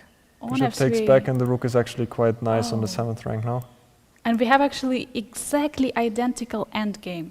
Exactly identical, but the difference only is that there the knight was on d5, and here it's not. Yeah, and white still has this bishop. So still many things that also can go wrong for black. And the move was chosen, I believe, by Anna. Knight She takes went e4. for c takes d4. No, sorry. It was white's move, sorry. Okay. So she didn't go for a move yet. Well, but many moves are possible to consider also. D takes e4 looks very reasonable. That's often kind of the hardest situation if you have just so many good choices. What often happens to me is that I'm just thinking about all of them and just spending unnecessary amounts of time. Then running low on time as well. And then when you need time in a critical position, it's suddenly not there. So Exactly, yeah. yeah, it's pretty tough in chess, so you have to... Yeah, this time management, I believe it's one of the hardest things in chess, like how to realize at which moment exactly you have to spend time, at which moment you can invest a lot of time, and at which moment you just sort of have to go for some decision quickly, yeah. Yeah. Very difficult even on the top level, so... Exactly. And we see kind of quite a few players already being quite low on time. Vaishali being one of them, only 17 minutes on the clock.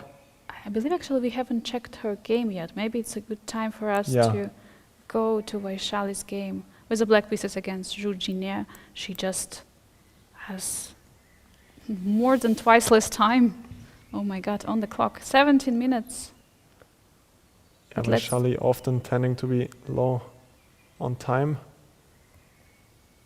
And our idea was played, putting the knight to d4, with the point that if white takes, the dark squares are going to be quite weak, and black can often think of taking here and then activating the bishop on c5, giving black pretty reasonable compensation.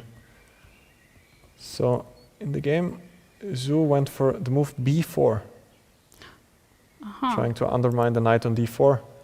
It looks reasonable, yeah, very logical. Yeah, quite of a typical idea. Knight f5 was Vaishali's reply. Seems like it was a very decent move.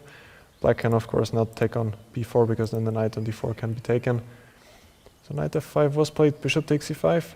We see a lot of exchanges, bishop takes e4, bishop takes e4, take on c5 with check. And here Vaishali went for the move knight e3 after almost, well, even more than 15 minutes of thought. Forking the knight and the queen. But on the other hand, the rook on a8 is still hanging as well.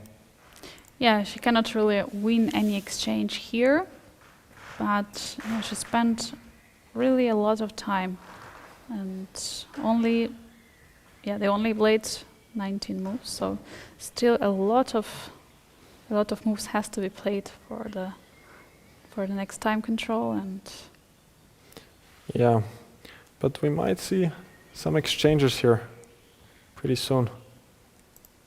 I don't know where the queen is going. Maybe to d3? is there actually, I was considering, is there queen d6? Yeah, I just thought that in the end game after queen takes d6 takes, that black might win the pawn on c4, but black is sort of underdeveloped as well. For example, rook f to b1 could be one way of going. Then Or going into b7, but I might be in time knight to can take, pick yes, up knight. the pawn on c4 and then the pawn on d6. Yeah, probably rook f to c1, and then you cannot really capture yet, because after knight takes c4 there will be a rook a to b1.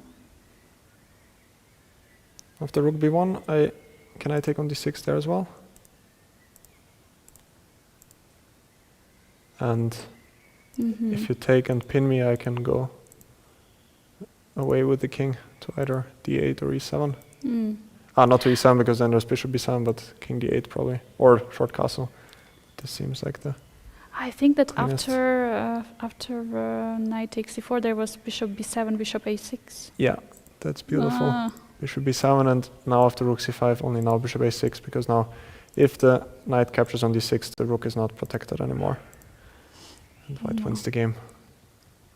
Okay, yeah, quite interesting ideas. But just big question if you want to keep the queens as white, or you want to trade them off.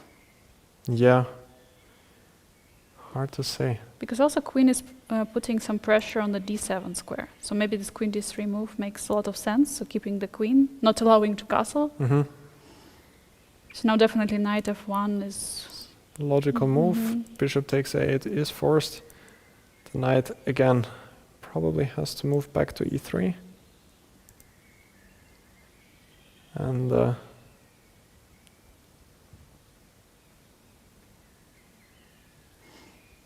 yeah, and which light piece is better, actually? That I think it's going to come all down to this, because yeah, bishop is normally much better when working on both sides of the board, but knight is better piece when it's working together with a queen. So it's so difficult to say. but black does have some threats with knight g4 as well. And the better pawn structure. So yeah, difficult to say, and so many choices for Zhu. Will she go for the endgame, or will she keep queens on the board? Yeah, big question. And she has also, of course, a bunch of time to consider her decision. Meanwhile, we could check, I believe, one game we haven't checked yet, which is Mariya Muzychuk against Nana Dzagnidze. What has changed from the last moment we've seen? Oh, and we can see the pawn structure changed quite a bit. That's quite surprising that she allowed f5 from happening, but maybe it was a very strong decision. We were only considering e takes f4, bishop takes f4, and then something like short castle, but it does seem like white's play is quite easy and natural after the knight comes to c4, or even e5 followed by knight e4, possibly occupying the d6 square later on. But Nana went for the move knight d7, so now she's getting ready. If white captures on e5, then the black knight can capture back and immediately putting pressure on the pawn on d3. But on the other hand, it does allow f5, and Nana castles short, allowing white to ruin black's pawn structure. But she might be arguing that there's simply no real way to break through, and black's position is very solid after all, and the pawn on d3 is also a weakness. So I believe it was also nice to make white go for the c4 with this queen b6, creating a threat of the c4 push. And So if white goes for c4, the d4 square becomes weak as well. yeah, so there is definitely, yeah, it's pretty balanced. Yeah, these double pawns are similar weakness to the pawn on d3, which is also a big weakness, and the pressure can be also put on it. So Absolutely. And could go to some sort of a fortress position where neither side can really make that much progress. But still, there are a couple of pieces on the board, so still many things can happen. And was there a move? Rook f8 and king e2, queen e7, rook f1. There have been quite a few moves, actually. oh, quite some moves, yeah. So it seems like this is the current position, rook b1 being played. Perhaps getting ready for b4. Yeah, b4 break could be happening. Yeah, definitely. Would you be thinking of playing a4 here, just trying to clamp down white's structure? Yeah, the big question is what would happen if white would play something like b3, not b4 but b3, just trading that pawn and putting pressure on the b6.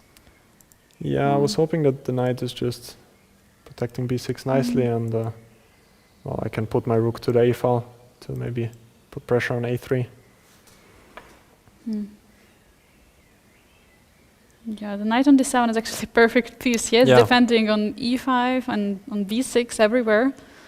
Yeah, it's difficult to find a way to break through with white. So maybe then after a4, white shouldn't really touch anything on the. Yeah, Maybe the idea could be to put pressure on the a4 pawn, like bringing the knight somehow to c3. yeah, that would be one option. Perhaps starting with queen c2. Now black has to defend sort of passively with a move like queen c6. And now maybe rook somewhere to d1 or I don't know, f1, and F1, then knight d2, knight b1, knight c3 would be the plan. Yeah, and if the rooks exchange, then it's actually going to be impossible to defend the pawn on a4. Well, I could consider with black to go for a move like this even, and then just try to stay like this for the rest of the game, but it's not really a thing you really want to do. I Yeah. can think about bringing a knight here. The other hand, black might have some active ideas as well, maybe regrouping the knight to d4.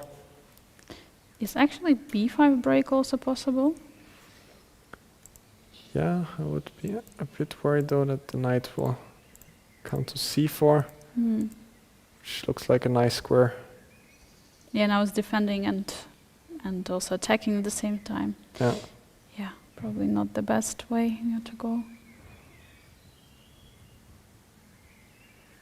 But yeah, also I'm not sure if black has to go for a4 because, well, if b4 comes, black is just going to take a takes b4. Let's just say a move like h6, for example, which does make a lot of sense. And if b4, just taking and then maybe occupying the a file with rook, trying to get active there. Yep. Seems quite logical as well. Seems like black is ready for the b4, so not much has to be done by black, and yeah, looks pretty balanced position. She did go rook a8 right away, just prophylactically getting ready if the a file opens up. It's not so easy to find some ideas to attack here from white. Yeah. It feels like still the e5 could be a bit weaker pawn than d3 because it's more closer to the white, while d3 is safely protected by the king. Yeah, that's true. But it's not so easy to find a way. Maybe rook f1 with some ideas later to play something like knight g5. I don't know, do something on the king side. Yeah, but black then maybe will go rook f8 once again because I think we had sort of this position, so they might repeat like this. Yeah. Yeah, it's possible. Yeah, I think this is some type of position where it's quite risky for both players to push too many pawns or try something. Might be seeing a peaceful result here, but yeah, you're right. So let's maybe jump into the position which are a bit more sharp, maybe starting with Zhongyi against Muzichuk, which we haven't checked for some time. Yeah, still Actually, it's the it's same position Wow. as earlier. And she has 17 minutes on the clock. Yeah, Look at that's this. quite concerning. Only 19 moves have been played so far. And looking at her body language, actually, I see she's shaking a little bit. I mean, don't you see it a little bit? She's a bit unsure. Wow. Probably she's calculating. She's trying to calculate. Meanwhile, Tanzania also calculating. Yeah, she's all this time also sitting at the board. Actually, she could have just tried to walk around, but Yeah, both players focused. yeah, locked in. And yeah, this 16 minutes on the clock. It's for how many moves? 21 more moves to be played. Yeah, and Zhongyi is so dangerous if her opponent is low on time. Would you be worried here already for Anna? Well, the position still seems favorable for her, but just with the seconds running down the clock, it does seem quite concerning. You know, there is also a saying, time is also a piece. So it's also playing a huge role, obviously, on the board. So Haven't heard that before, but it does seem like a good saying, yeah, because, well, time is a huge factor after all. We see many games where just time decides the game, yeah, often winning positions or better positions can be thrown away in just one decision if you don't have enough time. yeah, and he has to make a decision pretty quickly. Meanwhile, let's check what happened in the game of Alexandra Kosteniuk against Nurgyul Salimova, where Nurgyul found this very nice idea of playing f4. Yeah, this is what we saw, f4, huge threat of bishop f5. Queen d1 was played already, not a move you really want to make. Queen a5 check on the board, looks logical. King f1, bishop d2 probably fails because of c3. And if the bishop moves, then there's c2, which just wins on the spot. Yeah, so So king f1 was played. And this is the current position with Salimova to move. Bishop f5 still seems quite reasonable. Is there anything better? I just have a short question. After Queen a5 check, was there Queen d2, or it also fails to c3 the same way? It looks like c3 is quite Yeah, a big the same problem. way. If queen c2, bishop f5 once again. Yeah, it doesn't really work. Yeah. All right, so king f1 was indeed the only move, and now suddenly the position looks, yeah, we can say awful, because rook on h1 is now blocked. There is no castle anymore happening. The rook on b1 can be taken anytime soon. All the pieces of black are playing. Queen on a5 is a great piece. There is a pawn on c4, potentially a passer, and yeah, just a great position for Nurgyul. Absolutely. Bishop f5 does look quite natural, and it might also be the strongest. And all of black's pieces are in play. The king is quite weak on f1. Rook is not joining the game anytime soon. Yeah, and I like that Nurgyul is spending time here. She's just trying to analyze all the opportunities she has in this position. Yeah, because sometimes you're getting this winning position, then you're just relaxing. And you feel like, okay, any move is winning, any move is good. But then in a couple of moves, the position is actually starting to fall apart, and then your advantage is is not so big anymore if you're not playing precise. Yeah. And for that reason, she has to play precise here. Exactly. But as you said, bishop f5, and it is on the board. It was played. So bishop f5 played by Nurgyul Salimova, and Alexandra Kosteniuk did make a move as well. Did she give? Not giving up the exchange just yet. Bishop d2 played. So if c3, I suppose her idea is rook b5. Still, it looks very risky for white. Just so much hanging. Yeah, too many pieces hanging on the board. It's like so many moves are coming into mind. Like, oh my god. maybe just queen a3.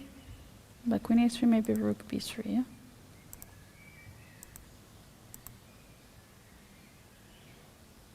Here's something. Well, you could go for c2 now, but I don't know if you want that. I was trying to make the c2 work. Yeah, because then... Queen has to move. And then just take on a2, no? If queen moves, but on a1 you want to go. And it was my idea, but there is also bishop f6 coming. Oh Maybe my I can god. go for that right away. That looks crushing. There are too many threats in the position. You cannot hold this. And queen takes f6, unfortunately fails There is because of c1 queen with check. Yeah, the c-pawn is too strong. Yeah. This is just simply too much. Still, Nurgyul needs to make a decision. c3 seems like the best choice here, just advancing the pawn as far as possible. But she has to calculate rook b5. Yeah. And with 22 minutes on the clock, should still be enough time, but she still has to make, 18 moves to time control, so... I'm just wondering, is there a safe decision? Yeah, I wanted just to ask if there was like some queen move and she's going for queen d5, just some safe decision, just removing the queen, still keeping an advantage. Yeah, also very powerful, and still this rook is sort of running out of squares. For example, if rook c1, then bishop a3 might be unpleasant. Is the rook just trapped here? Rook c3 again, bishop b2. Bishop b2, oh my god. Rook is running out of squares. And the pawn on c2 is so strong, it's limiting all the pieces, the bishop, the rook. Yeah. Such a great position for Bulgarian international master Nurgyul. Queen d5, very good move, which we were not even considering, but seems like it's a more controlled way of approaching the position rather than c3, which can also backfire. Yeah, I like it. She's playing safe. She's having, she's attacking the rook, and she just removed the queen. She doesn't allow any rook b5, And isn't she just winning the exchange by force now? if rook a1, bishop f6. If rook goes to c1, there is bishop a3. So is there any other move which she can go for to try to keep the exchange in the position? I don't see it.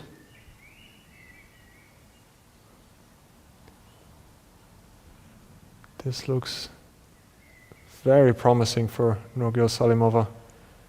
Is she going to be able to win her first game in this tournament? That would be really exciting, yeah. I think also the biggest point that the queen on d5 is defended. Because if bishop moves from d2 somewhere, let's say, if the queen was not defended, let's say bishop c3, then... then black would have to take, and then the rook can recapture and is in safety. But here, black can always take on b1, and the queen is protected by the knight.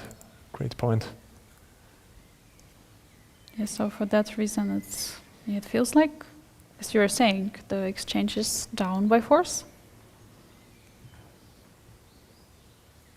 Incredible. Yeah, it's incredible turnaround considering the opening outcome. Yeah, the opening was so great for Alexandra. She was in control.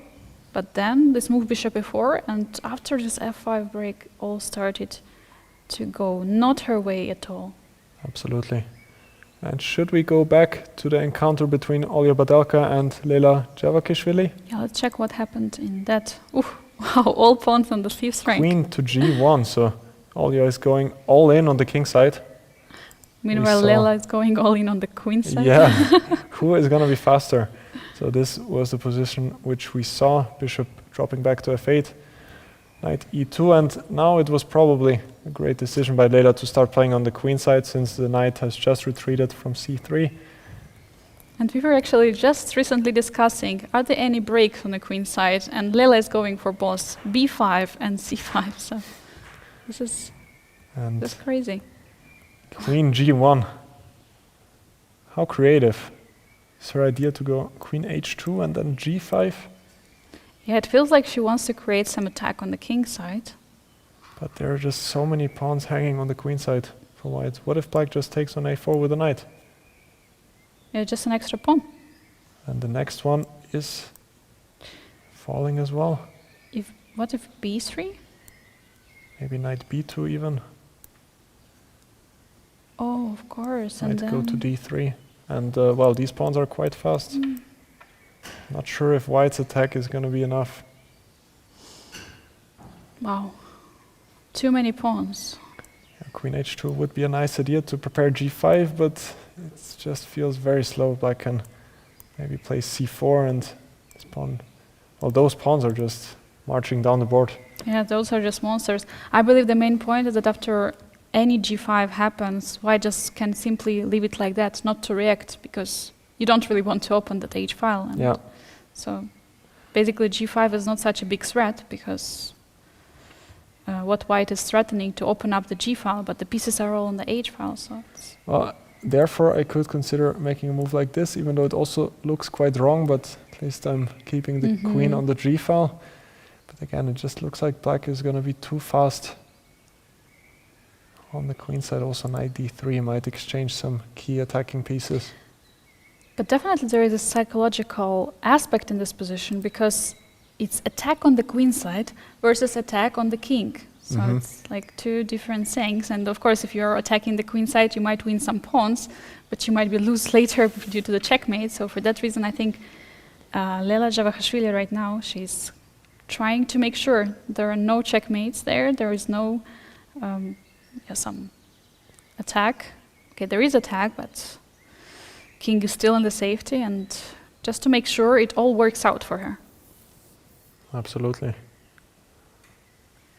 Still looking quite promising for the Georgian player, but as you said, there is the psychological aspect. White has some possible attacking chances on the king side, so still way too early to celebrate for Lela in this game.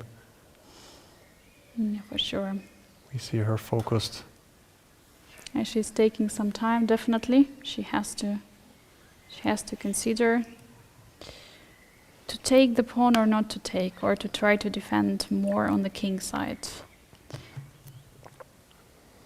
Would you be in this position? Like, if you were in this position, would you take on a4? Do you think, after some time of thinking, let's say?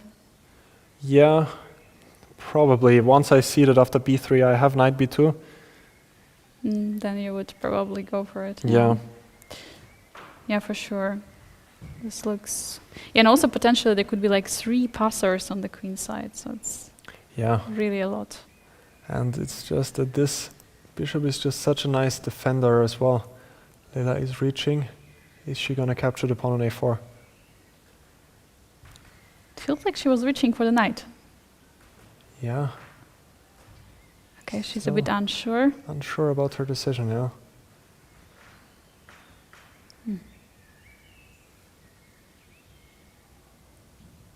Yeah, but I believe she's going to go for it. Maybe just a couple of seconds. You know, sometimes when you're about to play a move, I also feel myself when I'm also playing, like I'm about to play a move and then suddenly I see something which I haven't seen before, and then luckily I haven't touched the piece yet, so there is still some time to reconsider. This also might be a case. Just trying to figure out. Yeah. So many exciting games. I would suggest we head in to our next break before the severe time trouble starts. So we'll be right back, everyone. Stay tuned.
And welcome back, ladies and gentlemen, to the broadcast of round number 5 of the FIDE Women's Grand Prix in Austria. We do have a result. Nurgyul Salimova had a crushing win against former world champion Alexandra Kosteniuk. Absolutely incredible performance. And we have Milan who brought us Nurgyul here in the studio. So Milan, back to you.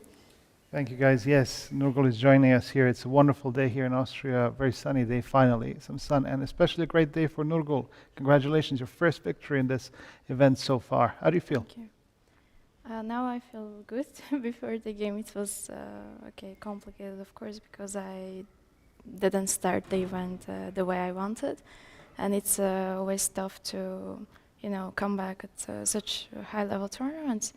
But okay, I managed to win a game with black, and okay, it was surprisingly smooth today. And not only you managed to make a comeback, but you managed to win a comeback as black against none other than Alexandra Kosteniuk. That's quite a comeback. But before we get into that, I've noticed one thing during the game. You spent most of the time outside. You were the only player I constantly kept seeing outside, enjoying the fresh air and the birds singing and everything. Has the weather helped you today? Is that an impact?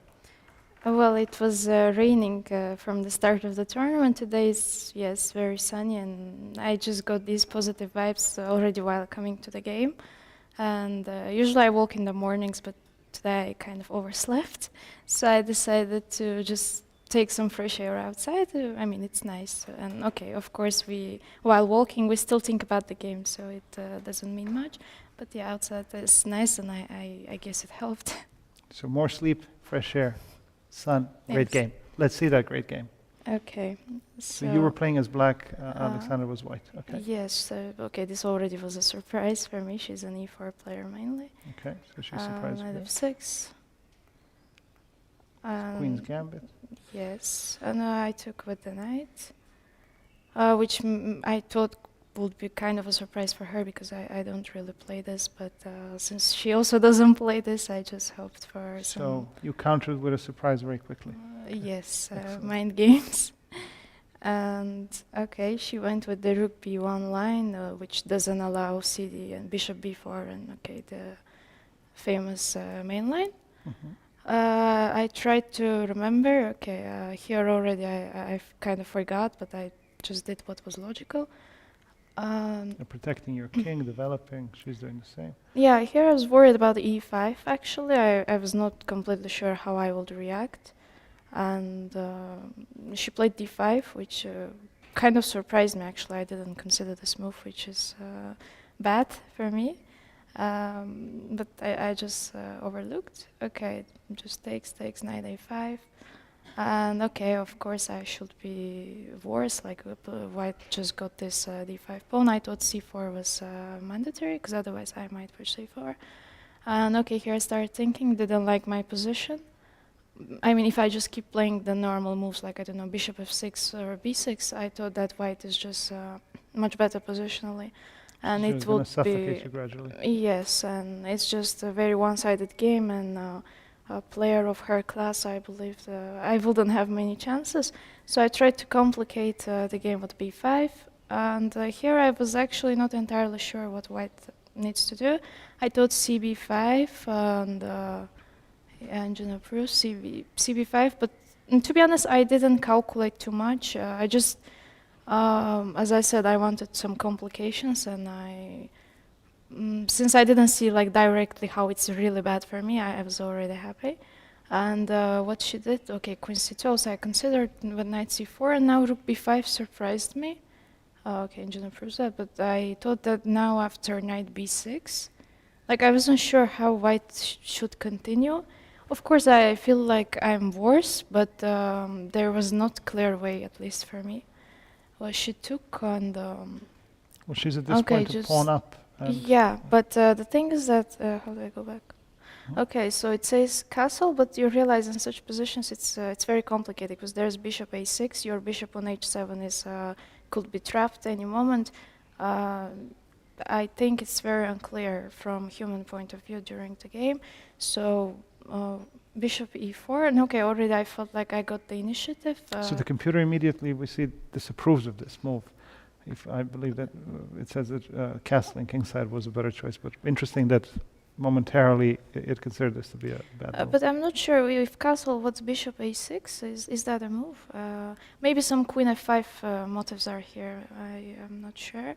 But of course, if castle, you need to calculate also f5 kind of moves. And okay, d5 is hanging. I wouldn't say it's so clear from human point of view.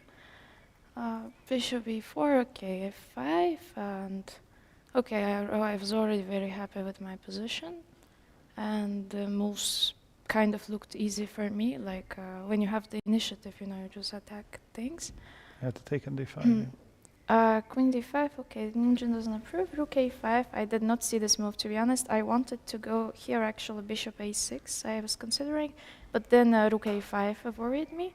So I also considered c4, but okay, my point was that I thought after queen d5, white needs to go rook b1, as she did, because you cannot castle because of bishop a6, rook b3 and c4. And I thought what she did was just logical, but it felt just very bad for white. I mean, I started just pushing my... So all of a pawns. sudden you were just rushing down the board. All of her pieces are coming on the first and the second line, and Yes, she's under a lot of pressure. And within a few moves, it changed completely. The tables have turned. Yeah. Yeah, exactly. That's why I think it was this b5 and all these things. I think they were a good choice from human point of view. And okay, here I already have many threats, like the king's on e1, bishop f5, rooks are coming, and even I was thinking, like, even if some endgame, like white, let's say, manages to trade the queens, I would have the c4 passed pawn, and let's say bishop f6, bishop f5, it's too powerful.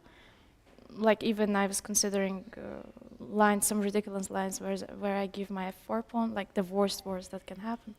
But it should be all good for black. Like, She's offering an exchange here. yes, okay, but I thought that this, okay, king f1, and I mean, okay, bishop f5, just playing normal moves. And okay, here c3, rook b5, so I couldn't do that. But okay, queen d5, there is just not much to do, I think, already for white. And okay, here I probably many things win, but I just centralized my pieces, like I want c3 now. And okay, queen e1, rook e8 with the threat of rook takes e2, and it's deadly, I believe, already. With every move, you're pinning her, basically. There's no way she can get out of that. And these two pawns are holding everything from moving. All right. Quite a fast turnaround in the game, and quite a fast game itself. A great success for you. How would you rate this game in your list of games? Did you say this is one of the better games you've played in your career? I mean, it's a good game. I'm not sure, lately I don't play many good games, but from the latest games, of course, I mean, I'm playing a former world champion, and scoring such a win is, of course, is something good. And yeah, I'm happy, but I know I don't have this list of best games right now in my mind. Okay, and we've reached the halfway point. The tournament half of the tournament is over for you. 5 games are behind us, 4 are ahead. How will you approach the rest of the 4 games? Not sure. I will try to sleep more, walk more. You're doing the same recipe as of this morning. Fair enough. Well, I hope they care. That's it. Come to Austria when it's sunny, southern Austria, and play chess. It's going to be great. Going back to you, studio. Thank you so much, Milan, for this interview, and yeah, such nice insights from the game. Yeah, very, of course, exciting win for Nurgyul against the former world champion, as she said herself. And it's finally good to score a point, and suddenly the other half of the tournament may turn around differently. Absolutely. I'm sensing a great comeback if we look at how clean this game was in the end. After Nurgyul got the initiative, it seemed like, she just scored a point quite easily, I would say. Yeah, definitely. So. And we still have 4 games ongoing. Some of them are pretty sharp, and players are getting very low on time, so I suggest we immediately jump into one of the games. Let's start maybe with Jiner against Vaishali, because she's under 2 minutes on the clock. Yeah. And it looks like Zhu is up a pawn. And will she win another game? The king on g8, lacking any space at all. If only a rook comes to the 8th rank, it might just be over any minute. Yeah, for that reason, rook a2 is not possible right now. Yeah, because if rook a2 takes, and after rook c1, rook b1, rook d1, that's... The rook will come to the 8th rank, and there's nothing really black can do. Well, she can push the h pawn, but the f7 pawn will drop, which is gonna decide the game. Also, e6 might win on the spot, just crushing through, and if the black pawn takes, then f7, and white is going to promote on the next move. Yeah, maybe we could go back a little bit in the game to understand what actually went wrong, because the position looked pretty balanced. So we saw it at this moment, and here Vaishali did take on f1, bishop takes a8, knight e3. I think this is all what we expected, but rook e1 on the board, short castle.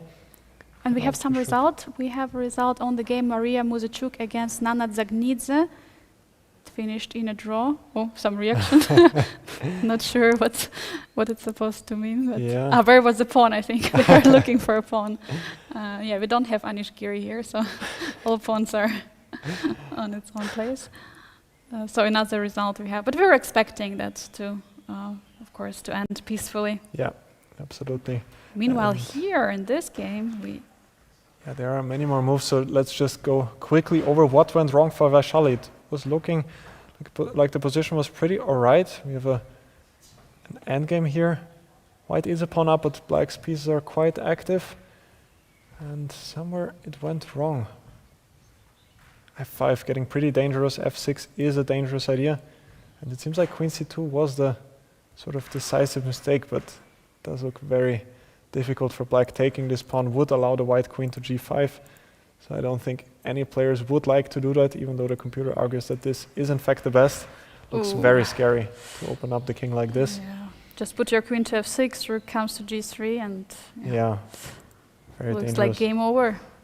And this is the current position after rook e2 check, and I expect rook d7 to come, maybe? Or Or rook f8, even more powerful, not allowing the king to go back to g8. And I don't really see. Yeah. Even if rook takes on a5 after rook f7. And rook Rook takes eight. a7. Yeah, White is 2 pawns up. This should be quite an easy technical conversion at this point. it's too much simply, yeah. Yeah, There is a saying that if you're a pawn up in the rook endgame, the game will finish in a draw. If you're a pawn down, you're going to lose. But in this case, yeah, 2 pawns too much. yeah, absolutely. The king will approach at some point, and the a pawn is also running down the board.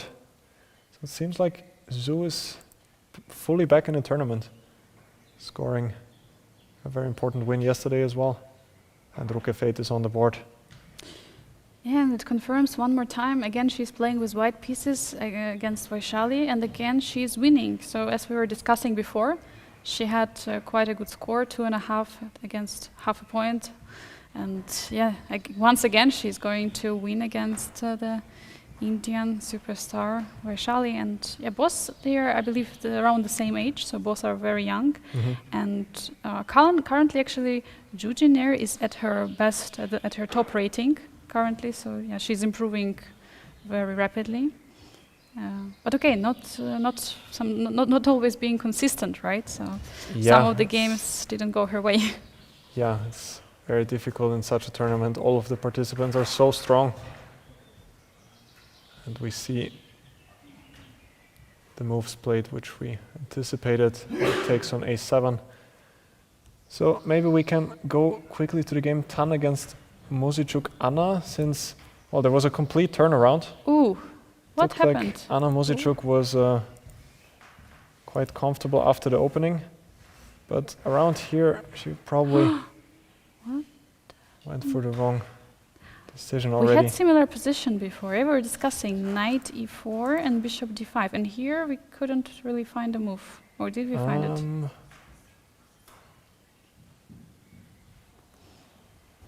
Actually, we had probably, yes. We had some Something similar similar. move order, but somehow with the Queen on f3. Yeah, with the queen on f3 instead. I believe here queen yeah. f3. Yeah, but queen b3 was a great find by Zhongyi. Ooh. And all of a sudden she was taking over, going to sort of a similar endgame than what we had earlier. But now the rook is just very powerful in the 7th rank, and there's no knight on d5 which can kick it out. And the c7 pawn looks like it's just falling. Bishop c6 happened. Zhongyi picks a pawn up, but still some drawing chances for black, since well, the pawn on d4 can be attacked, which she did with rook d6.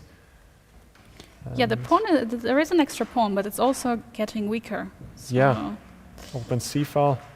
Rook is getting active on c4, and somewhere around here, Zhongyi had to make an accurate move. Was it perhaps pushing the d pawn one square then further? rook d5. Rook d5 is one. Wow, and then Option. attacking the pawn on a5. Yeah, and maybe another point is that now king f6 maybe doesn't work as well, because maybe there's some knight jumps to d5. or to e4. Knight e5, knight b6. That would be one idea, even though after king e6, there is also Knight b6 and then rook rook c2 e1. check coming. Ah. But maybe white can just move away, and as you said, rook e1 is coming. Yeah, rook e1, the point is that after king takes on d6. There is now rook Or d1 d1. check, and on the, also knight c4, which is Wow. maybe a bit easier, but yeah, I also only saw rook d1, and then white can capture on d7. So, in the game, this is the current position, and Anand Muzychuk back in the game now. The pawn on d6 might fall any minute. Yeah, and we have move number 35, so 5 moves still has to be played. Yeah, Anand Muzychuk being in time trouble for so long already, but she's fighting and fighting. And meanwhile, we have a guest in the studio. We have Milan, who brought to us Mariya Muzichuk, who finished her game just now against Anand Dzagnidze in a draw. So let's see what was happening in the game. Milan? Very much a fast day here at the Women's Grand Prix in Austria. Another result, a draw this time between Nana Dzagnidze and Mariya Muzichuk. Mariya, you played as white against Nana. Before we get into the weeds of this tournament, let's just go through the game, just the key moments. It was a draw. Are you happy with the outcome or not? You were white. Yes, I was white, and of course, with white you want to get a better position, probably try to win. But in this game, I think I managed to get an advantage after the opening, but most probably it was not enough. Can you show us where the moment of the advantage happened? Okay, after c3, my opponent started to think, so most probably this move was new to her. Okay.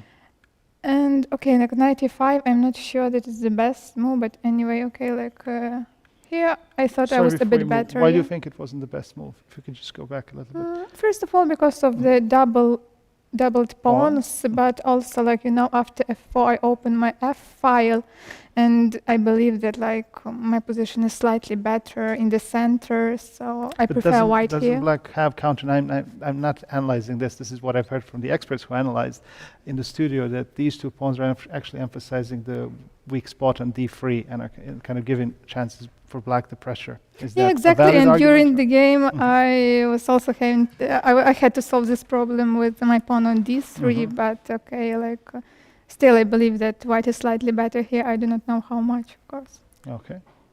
And after like knight d7 was a bit surprise to me, because like she allows f5, and I was even more surprised after castle because I expected like ef. It's like more common, let's say, just not to stay with these pawns. So I think it's very I think it's very unpleasant. Therefore, I was surprised. Maybe it's okay, but still very risky, I think. Okay, so she decided to castle, and you took.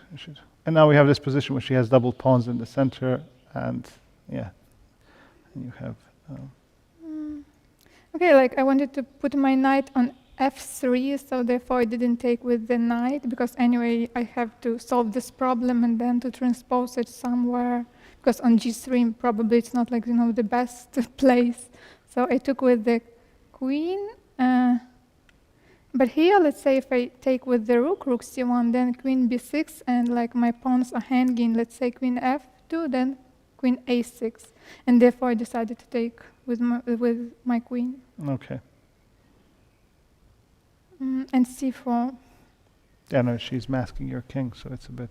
Yes, it's either I play king h1 or I play c4, what happened in the game. I'm not sure what to do here. Okay, well, even the computer is saying that c4 is the best option. C4 is the best, okay, but I mean, I didn't see anything I could do in this game, just because, let's say, if I take my queen from c3 or I take my knight from f3, then of course knight b8, and the knight is kind of going moving forward to d4 square. And okay, of course it's better placed on d4 than on d7. So I improved my position a bit, but what to do next, I have no idea. I just tried to create some play with b4, but okay, looks like I cannot, because if b4, then takes, and rook a2, and okay, like my And then she's piercing your king on back ranks. e2 is vulnerable. Okay, I wanted like, to do something. I thought maybe h4, rook h1, rook h3, but then, like black puts the rook on f4, and still I do not know, because like, like the rook on f4 is better places than my rook, and there is no mate, nothing, and so okay, like some more moves, and okay, we agreed for a draw. Threefold repetition and a draw. Another draw for you. How many draws? I do not count because there are many. Many draws in this tournament for you.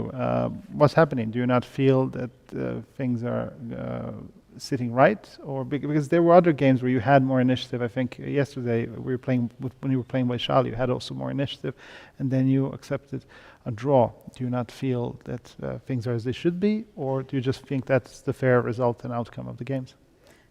Well, as for yesterday's game, I think that like my estimation was wrong, because of course, like in the end, I saw the idea of bishop g7 and bishop h6, but I just didn't think that it was really better for black, because like, the rook on c4 was like, attacking my pawn on h4, also like the possible regrouping knight d1, knight c3, and okay, like my estimation was simply wrong. Maybe like, move by move, and I could get winning chances. But overall, how satisfied are you with what you're showing in this tournament so far? No, of course I'm not happy, but okay, like 4 more rounds, so I can change the situation. Of course. Now, at the same time, your sister is playing in this tournament, and she's doing really well. She's after round 4, she was in the first sole lead on 3.5 points, and unlike anyone here in this tournament, she's playing with extra weight on her shoulders, because she has to really win this tournament very strongly in order to claim victory and claim a place in the candidates. Does that impact your play first? Well, I try to help her, but still it's not easy, because girls are really strong, and okay, even to win one game is already a hard task, but okay, like my sister is doing fine, so at the moment, let's be it this way. And in this tournament, are you preparing together, or are you preparing separately for your games? Well, we share our opinions, yeah, but some ideas, okay, but of course do you spend more time preparing for her games than yours? No. It's too much, because, like I have to play my own game, and she has her game, so I mean, it's really difficult. Okay, and we've had a turn of the weather, finally some sun, and I can see a smile on your face. I was outside this morning as well. I think I saw you in the restaurant. You were very happy that finally the weather has turned and it's better. Will this impact your play? Will this help you play? Does good weather help you play better, or does weather have no impact on you? I think it has, because finally it is a sunny day, and I was missing it. So I even feel better now, and let's hope it will help me in the next games. Well, excellent.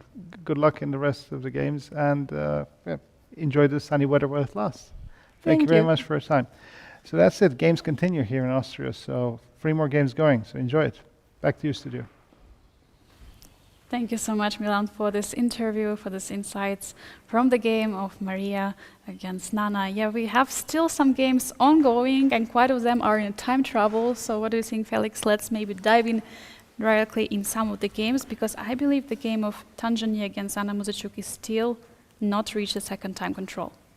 Yeah, it's still Tanzania's move. She has built up quite a time advantage over the last couple of moves, but maybe it's too late for her to ask more questions. The pawn on d6 might fall any second. The rook is very active on b4, bishop blockading the pawn on d6 nicely. So this might be just a draw in the end. Yeah, just 4 moves has to be played. Yeah, still only 50 seconds for Anna Muzychuk. And she played f5. Yes, f5, very logical, definitely. In this position, white cannot do really much, right? The pawn on d6 has to be protected. The pawn on b2 has to be protected. Both pawns has to be taken care of. Also, knight is defending the pawn on a4, so many things. And bishop is a perfect blockader, actually, on d7. Yeah, in this case, it actually is. I'm also wondering if I could have tried to go after the pawn right away, but there might be knight e4 as well, so still not so easy. So f5 makes a lot of sense. just taking this e4 square away from the knight. Yeah, and then maybe next move could be rook b6 with a rook b6 is d6. certainly coming now. Because what do you play actually here as white? Difficult to see. Knight d5, but I could even think about taking on a4 here. There is maybe knight b6, which is a problem, and if rook b4, then again, Similar rook e2 plan. check with a similar idea as we saw earlier. d2 check, picking up the bishop on d7 in the next move. So still some tricks which black needs to be aware of, and knight d5 is on the board. Less than a minute for Anna Muzychuk. So still some critical decision has to be made. So does it mean that rook has to go to b3 to cover the b6 square? I think it does. Rook b3 might be the only move to stay in the game. It's important not to allow this knight to b6. Does Anna aware of it? She has only 30 seconds on the clock. Such a difficult move, rook b3. Because what does black even do next after rook b3? You can probably not even, well, maybe you can take the pawn on a4, but with 30 seconds on the clock. And she played a move? She played rook b3. Oh, it's on the board. She made it. She saw that knight b6 is coming. And sometimes you just don't take material on a4, but just have to defend. Actually, now bishop a4 is a threat, because the opponent cannot run to d7. There is also, at some moment, king d6, which can be played. But we have to be careful with all the discovered checks. Knight c7 on the board, forcing black's king to move. Where to move it, actually? Do you go forward to e5? Then rook d5 needs to be considered. But you want to keep the control on this d6 pawn, so king e5 does look natural. But should she let the rook into d5? Well, then the b2 pawn is hanging as well, so maybe that's actually a good idea, and king e5 is on the board. Yeah, so Anna managed to find the best solution. Yeah, because once you see rook d5, you're getting scared, but then after one move, you realize that actually the pawn on b2 is the one which is hanging. Also, later the pawn on a4 will be hanging as well, so... Exactly. And how many moves? 2 more moves, right? 2 more moves to be played, to be in the safety. Now it's move number 38. So I think it should be doable. But there are still some questions which white will be asking black. Absolutely. 2 moves with less than a minute. Still not easy. I think the move number 40 is always the most critical, especially when they are under such time trouble. Move 40 and move 41. Yeah. So it's important to finish the first time control with a perfect move and then start the new time control. Absolutely. See many games being decided on the 40th move, often in severe time trouble. It's very painful always to lose a game. Yeah, just because one move was not enough for extra time. So maybe we should go and see what's happening on the board of the game of Olga Badelka against Lela Javakhishvili. It seems pretty hopeless now. A lot has happened, but the pawns on the queen side later on prevailed. I think we haven't seen the game in quite a while. Yeah, we had like a question, will she take on a4 or will she not take? And she took. It was here, but she did take with the pawn, not with the knight, as we anticipated. D takes c5 was on the board, bishop c5, rook d1, knight c4, and for a moment it looked like Olga Badelka was coming back into the game, but it was never enough since the pawn on b2 was falling, and well, black's pieces are just so active, and this pawn is just running down the board. And here rook takes e4 was a brilliant idea by Lela. Incredible. And finally the bishop is activated again on h7 with a deadly effect. Black is an exchange down, but wow, knight d5 also threatening.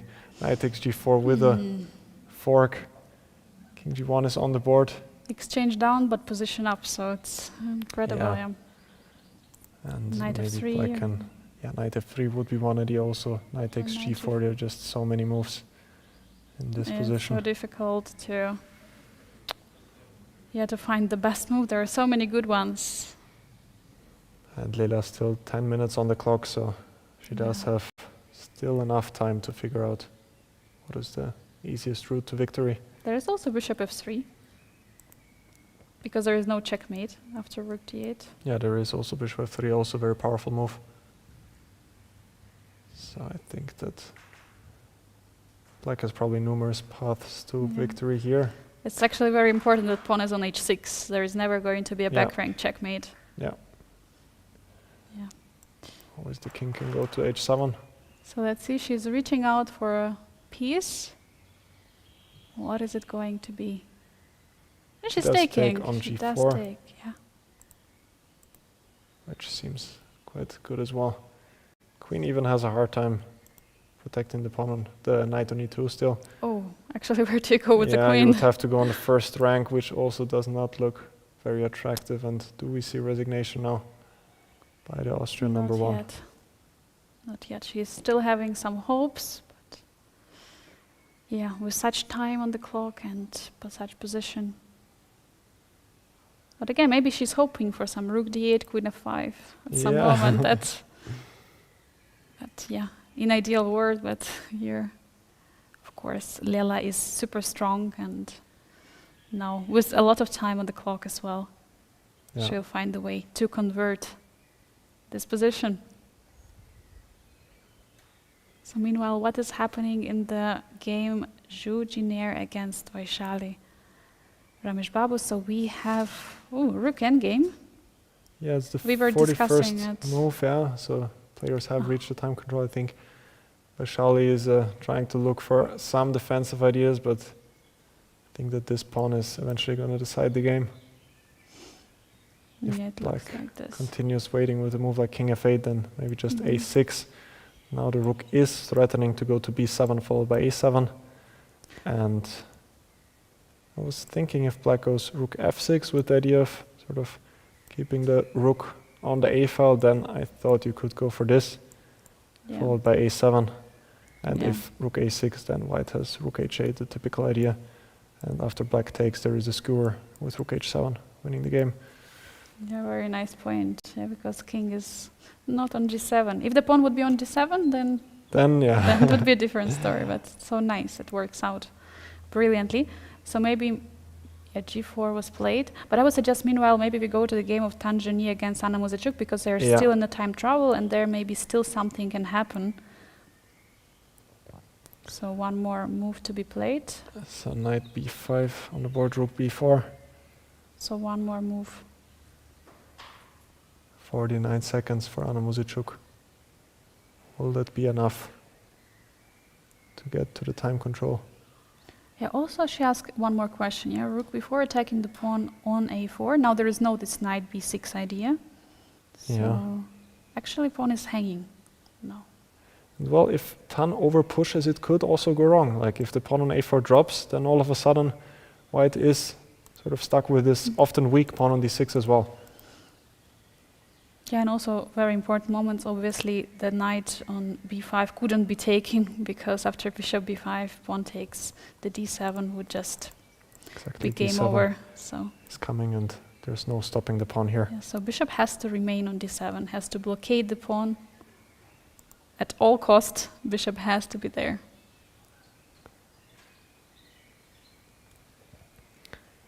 Yeah, what could be a way to defend the pawn actually on a4? Like knight c3 there is always, just going back, but then it would be returning to the same position they have started from a couple of moves ago. It Did might we be have that exact position? King with f2? king on e6. I think if king e6 is played, that could be a second time. Yeah, you're right. Even the evil bar giving Black some advantage already, so... It's interesting. Just... maybe rook d4 now. Rook d4, wow. Taking over. Incredible. Yeah, so the idea is definitely that the pawn on d6 is too far away, and this rook against bishop endgame, the knight against bishop endgame. This could be quite unpleasant, the bishop dominating the knight later on quite well, and Black's king is just so active. Could we see it actually go wrong? And she makes a move. Did she go knight c3? Yes, I think she went knight c3. Dana thinking. Will she find rook d4? Yeah, she knows she has a safe move. She has a safe move, king e6. That would repeat the position. Definitely she will not push f4 because that would give up the e4 square. So she has either king f6, king e6 or rook d4. And she goes back with the rook. Rook b6. Is it the same or it's... It's also a good move, trying to capture on d6 in the next move. We were actually discussing it right before knight jumped to d5 because she played f5 move, stopping knight e4, because in this position definitely knight e4 was a possibility. Now there is no knight e4. Now it's a different story, and the pawn on d6 is hanging, and 40 moves were played. So. And Muzychuk must have been relieved. Must be relieved now, making the time control. And I think she definitely avoided the worst. Rook d5 might be an option, but after king e6, the pawn on b2 is hanging as well. And in the meanwhile, the pawn on d6 is not really going anywhere.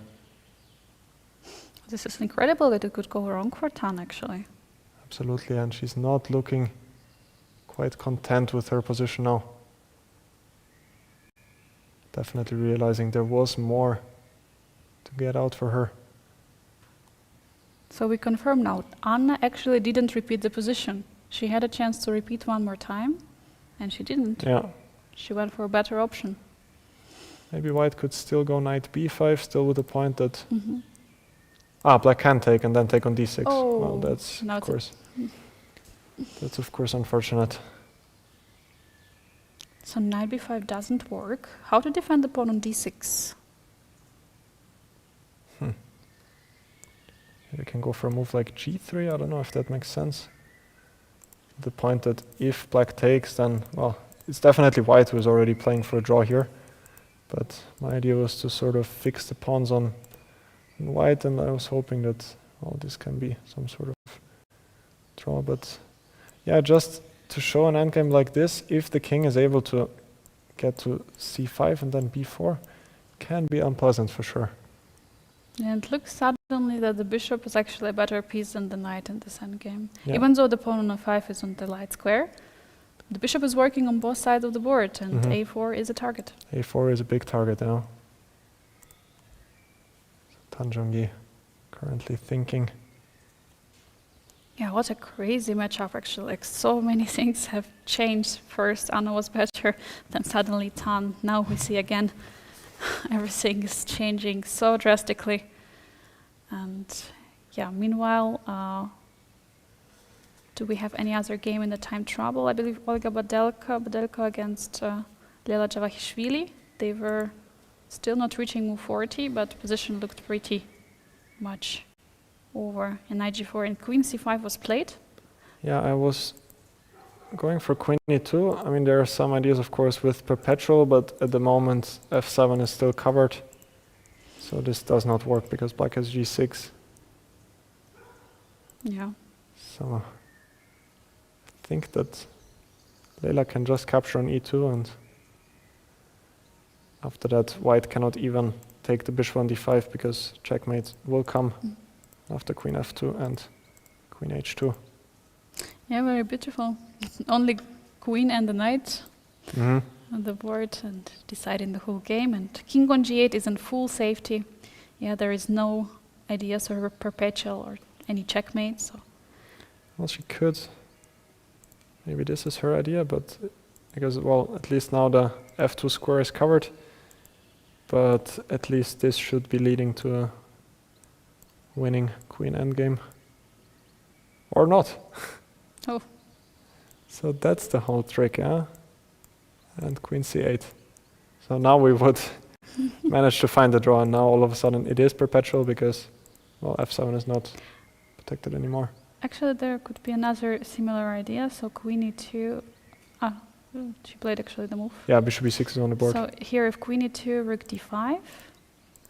And my idea was queen h2 and king f1, and now rook, and now to play knight e3, That's queen beautiful. e3, And queen h1. and queen h1, yeah. With a double attack, yeah. And then there is no perpetual anymore. Yeah. And if king to e1, then not taking on d5, but first including a Yeah, check check. and then taking on d5 with the queen. But she goes for bishop e6, which also keeps the control nicely, guarding the square on c8.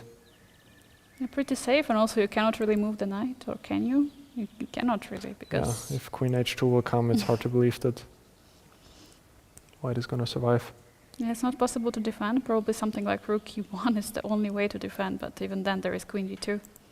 Yeah, and at some moment, I can also think about pushing the a-pawn down the board. Yeah, looks like a game over for the Austrian #1 player, unfortunately, but King f1 on the board, still fighting. still fighting and trying. Is there some bishop c4 actually?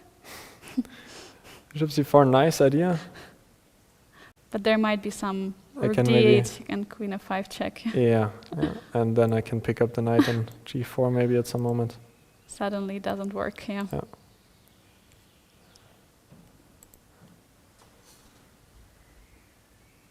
But I suppose that a3 looks pretty clean. Mhm. Once the pawn reaches a2, it cannot even be captured anymore, I think. Yeah, just white cannot really do much. Yeah, and black also has, in the meanwhile, 4 pawns for the exchange, which is also quite a lot. And I'm just seeing Jiner has 1 hour on the clock. Unbelievable. Let's go to that game, let's see. And now 1 hour and 1 minute. So not only 1 hour, but Unbelievable. 1 hour on the clock and a completely winning position. that's something what you would like to get, yeah? Yeah. From the game. So here we saw a5 on the board, and Vaishali goes to a1 with the rook, and here g4, another typical idea. Well, here the point is if a6, I guess that black can sort of continue waiting. But And here rook this e- plan doesn't work Ah. because white is not in time to get rook h8, since now black can go king g7 and is in time to hold the draw. So there was a streak. She didn't fall for it. Instead, yeah, she did not fall for it. Instead g4, which is a great idea since g3 immediately would run into rook a2 check, and then black can capture on g3, when it would probably be a draw since the white king cannot come because, well, black can always push her g-pawn. But instead, Zhu went for the move g4, the point being that if black plays rook a2 check now, after king g1, it's 1 move too late to capture en passant. Yeah.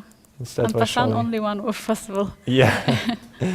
Instead, Vaishali immediately took, but now the king is just approaching slowly to the queen side, and yeah, Vaishali can continue waiting with the king, but at some moment the king is gonna come to help. So what is Promote. exactly the plan? Because I think that once king reaches, let's say, b5 square, rook can give checks from the b1.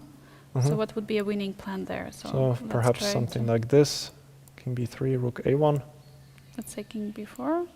and now you start giving checks, yeah? So Well- you want to hide on a8. That was my original idea, but then again rook a1 would come. I mean, I could also ask some questions by running over here. Maybe you go back. Actually, you could bring the king to h6 and then play rook a8 and a7. This plan, because then there is no king g7. But But how do you do it? well, yeah, you have can go to b3 first, and then maybe something. I'm not sure if you can go there. King b4, to c5. and now king e5, for example. King g7 was sort of my issue. Otherwise, king f6 comes.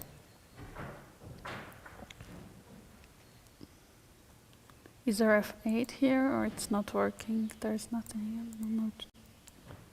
Might be enough, yeah, to pick up this pawn here. And run with the h pawn. Yeah. It's interesting actually to have like the h pawns Yeah. both running, the h and a pawn. Wow. Curious though if there is no easier win. Maybe by running to the corner, in fact. Something like this. Ah, well, now you can even take, yeah, so don't really want to allow that. Still some technique which It's to be shown. And what if king rounds? Yeah, I was thinking if it rounds from d6 to somehow to g5. But yeah, probably it's... I think there's always going to be rook a5 cutting off the 5th rank. So yeah, pretty... Yes, it's not so trivial, yeah? Yeah. Well, maybe the plan, as you said, just to give up the f pawn and take the g6 pawn. Yeah, and they'll have 2 passers. Yeah. Then king will always hide either on the 6th rank or on the h file, so there is not going to be a check from the rook any longer. Yeah, but it has to be also found, so it's not so easy. Absolutely. So yeah, we were wondering why actually Vaishali was spending so much time, but yeah, she's trying to find some technical difficulties for her opponent, and even though we see that evaluation bar said, okay, it's all over, actually for humans there is always some chance to make a mistake. Oh, I've seen so many mistakes also by myself being played in the rook endgame. So yeah, it's easy to blunder. Yeah, because it's also important that not in rook endgames, but generally in endgames, the most important thing is like to have a passer, to always because you will win because you have a passer, but you cannot checkmate or do something. I mean, normally you cannot. Sometimes you can. And yeah, for that reason, any small mistake and one pawn is gone, and suddenly the fight is over. Exactly. So, meanwhile, there's still some conversion to be done in this game. Should we go to another one? Maybe Tan against Muzichuk. They have reached the time control, and actually G3 has happened. So G3 was played, rook takes d6, f4. Yeah, reaching this endgame we were discussing. Yeah, and well, it's starting to feel a little bit unpleasant for white. Should still be a draw, but of course, considering where Zhongyi was before, it's sort of a setback, at least psychologically speaking. Yeah, for sure. She was not really ready to defend, that's for sure. She thought she was like comfortably. I think she made a move. Yeah, I think she took the rook, yeah. Or rook e2 was played. Actually, I was... Yeah, rook e2 is on the board. I think that's a good decision, keeping the rooks on the board. Even though bishop with a rook normally coordinate better than rook with the knight. Yeah, that's true. Yeah. From that point, I just think that it's sort of a concrete thing because, for example, if white takes, then the king is just running into b4 too fast. And well, maybe a move like king e3 would be also good enough, but still, it just seems like black's king is more active in this case. And with the rook still on the board, at least white has some counterplay, especially on the 5th rank. The rook has a nice square on e5. Yeah, looks like that. So Tan is trying to bring her rook to the e5 square. Is king f6 or king f7 a better option? Because on f6 there could be some potential knights jumping to d5 with a check. You're right. Like here with the king on f7, it might be an idea to play rook b6, but that's not possible here. So maybe king f7 in fact is an idea with the idea after rook e5. Well, there's also rook d2 check, which I guess is good, but yeah. Yeah, maybe actually rook d2 and rook e2 and then repetition, or yeah, that could be possible. Actually, and now we might get this endgame again. Yeah. But now white is a bit more active because I think the king will not enter in time, so white reaches the d4 square and makes a comfortable draw. Okay. So I'm not sure what I could do here. Maybe rook d4. Maybe rook d3. Yeah, rook d3, and if rook e3 now, rook d4 maybe. Because now white has to defend the pawn somehow. Yeah, it's not so easy. Yeah, king should go somewhere. King g3. Not to get in any checks by the bishop. Yeah, now black could, for example, enter pawn rook endgame, but yeah, rook e5 probably still okay, but yeah, white Bishop has to c2. be a bit careful here. Bishop Pawn on c2, rook a5. a5. Yeah. Rook b4. Yeah, as you mentioned, rook and bishop are quite strong in general, working together. Is rook a2 a move to defend the pawn? It's a bit too passive, right? Yeah, does look like it could maybe go here. I don't know how this resulting endgame is, because at least king e6 is not possible due to knight d4 with a fork. And otherwise white will not be in any danger. The least I can do is set up a fortress like this and go b4, and the black king can never enter anymore. Yeah, pretty nice. But king f6 is on the board. So she's not afraid of... probably on rook e5 she wants to play rook d2. That's her. Yeah, that would be my best guess as well. Maybe king e3. To trade a pair of pawns. Yeah. And then... Yeah, rook e5 is on the board, so we might see it just in a moment. Again, as you said, rook b6 is not working, so rook e2 must be a way to go. Yeah, it seems like it. And because the pawn on a5 is under attack, playing something like b6 would also weaken the b pawn. Yeah, even though at the moment it's probably still okay, because after rook d5, black does not have to take, but king e6 seems like it's still. And then there could be repetition, rook holding e5, everything. Yeah. king f6. But yeah, rook d2 feels like a reasonable option for black, and white will have to defend from the check. I agree. Rook d2 very likely to be seen on the board.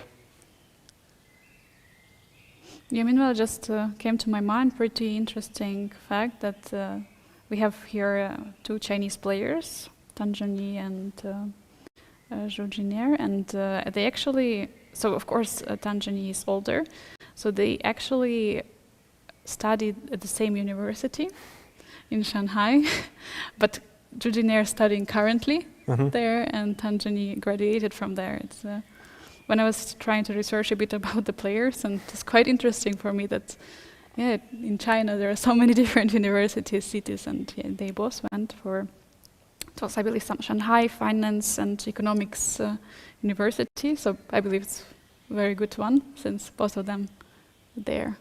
And I think also that Zhu and Jun went to the exact same university, if really? I'm not mistaken, yeah. And I find it very impressive in general that most of the Chinese top players also have like an academic career. Even Wei Yi, who is one of the top grandmasters in the world, also finished his degree in the university, which is just very impressive, yeah, being Absolutely. 27, 50 plus, and still managing to absolve a degree at university. So rook d2 check on the board, king e3, immediately played by Zhongyi. And I guess that rook takes b2 is gonna be played as well. Is the rook h2 going for another pawn, or? Yeah, it is also an idea. I'd be a bit scared of some knight jumps, but yeah, still king g6 is possible. And we have a move on the board. My best guess is rook takes b2 and rook takes a5 being played. And yeah. Yeah, rook b2, knight e5 including. D5 first. I probably should go for a repetition here. Oh. Yeah, this is quite possible. Yeah, you have to defend the pawn on f5, because if you don't, then it's going to fall, but maybe actually you're not forced to defend it. Could also go king f7, and after, I guess, knight takes f5, the rook endgame should also be a comfortable draw. So rook b3, rook h3 would be an idea, taking the pawn on h3, and if king goes forward, then rook b4 taking on a4. Yeah, also one idea. Meanwhile, I believe we have the result of the game. Olga Badelka just lost against Lela Javakhishvili. Yeah. Yeah. Pretty unfortunate for the Austrian fans, but yeah, Lela played very nicely out of the opening, I would say, and yeah, deserved this very nice victory. Absolutely. And in the meanwhile, Zhongyi against Muzichuk seems to end peacefully, and then we have only one other game ongoing, which is Zhu against Vaishali, and Zhu is slowly bringing her king, still blitzing out the moves. 1 hour and 4 minutes on the clock. King g7 being played. Before king comes to e6, so first king g7, because now after king e6, maybe there is rook e1. She still plays it. Because rook e1, king d7, That king might- can take on f7. But then I might be able to promote my pawn, because I can go king c8 and then move the rook. Oh, you're right. Looks like this should be enough. If king f6, for example, rook c7, then a7 on the next move. You're absolutely right, yeah. It looks like it's coming to this outcome. And she goes for king d6. And rook d1 on the board. Is she Maybe- gonna... Maybe king c7, but then... Yeah, it's still with the same idea that the king cannot take comfortably on f7, and otherwise if black continues checking, I was just curious how you would win in a position like this, for example. She goes to e7, which also forces a check. Yeah, because Really? f8 is a big threat, definitely, yeah. Yeah, so rook e1 has to be played. Now king d8, I believe, is an idea. And one idea could be that after rook d1, well, now there will be rook d7. So you can push a7. Yeah. And then slowly It's- king comes to the b8. Oh, And that's if, actually very smart. and if rook to a1, I have king e8, and again I can block the check on the e file with rook e7. Wow. Very nice. So this game might end pretty soon. So rook e1 was played indeed. So king d8 d8. is on the board. Now the big question is, what can you do as black? Is there still some hope in the air? Rook e1, probably just king would come to Rook a1, also king e8 there. king e8, yeah. So she goes for king f8. Now I wonder if white can just move the rook on the 7th rank. Oh, just somewhere, yeah, like b7 Example, or, yeah, or rook even d7. d7, yeah. And I think she goes for it. We might Rook see b7. resignation. Yeah. And the a pawn is gonna march down the board. Yeah, now any check and the king would hide behind the rook on b7 and the pawn is marching to a8. We might see a resignation in a moment. What a game. Yeah, and Vaishali goes for the handshake. Yeah, what a game. I mean, from the beginning, it was, yeah, it didn't feel that Jiner is going to win, but yeah, there's mistakes in the middle game. And this, yeah, because of the time that Vaishali spent in the opening, I believe all of this came down to Yeah. that moment of the time trouble. Absolutely. Jiner playing super confident chess at the end of the game, more than 1 hour on the clock. And I think the critical moment was actually only quite late in the game. It was hard to say where it actually went wrong for Vaishali. It looked balanced for most of the game in this heavy piece endgame. Jiner picked up a pawn, and maybe there was a way to keep the material balanced here. Instead of taking on c4, since now, well, at least Jiner did win a pawn. Maybe there was a more accurate way here. Perhaps a move like d6 could be considered. It's also a tough position to play as black. Yeah. Yeah. Queen takes c4 is a very logical move. Hard to criticize it. But Jiner just kept increasing the pressure. I think the very nice moment was here where she did go for f5, posing major practical problems. Difficult. Yeah, and definitely with queen and the rook on the board, taking on a5 looked like suicidal decision. That's why it's also clear that Vaishali wanted to go for the rook endgame. But it's actually something what she should have played. But now queen g5, bringing queen to f6, rook comes to e3, g3. Yeah. Looks like almost a checkmate, but... Does look very dangerous, but it was the only defense for Vaishali Rameshbabu, taking on f5, opening up the king, but as you said, a very difficult choice. Instead, queen c2 did go into a lost rook endgame, and after that there was no chance to save the game. Yeah, absolutely. So that leaves us with only one remaining game between Zhongyi and Anna Muzychuk, and they did not go for a repetition just yet. King f6 is on the board again.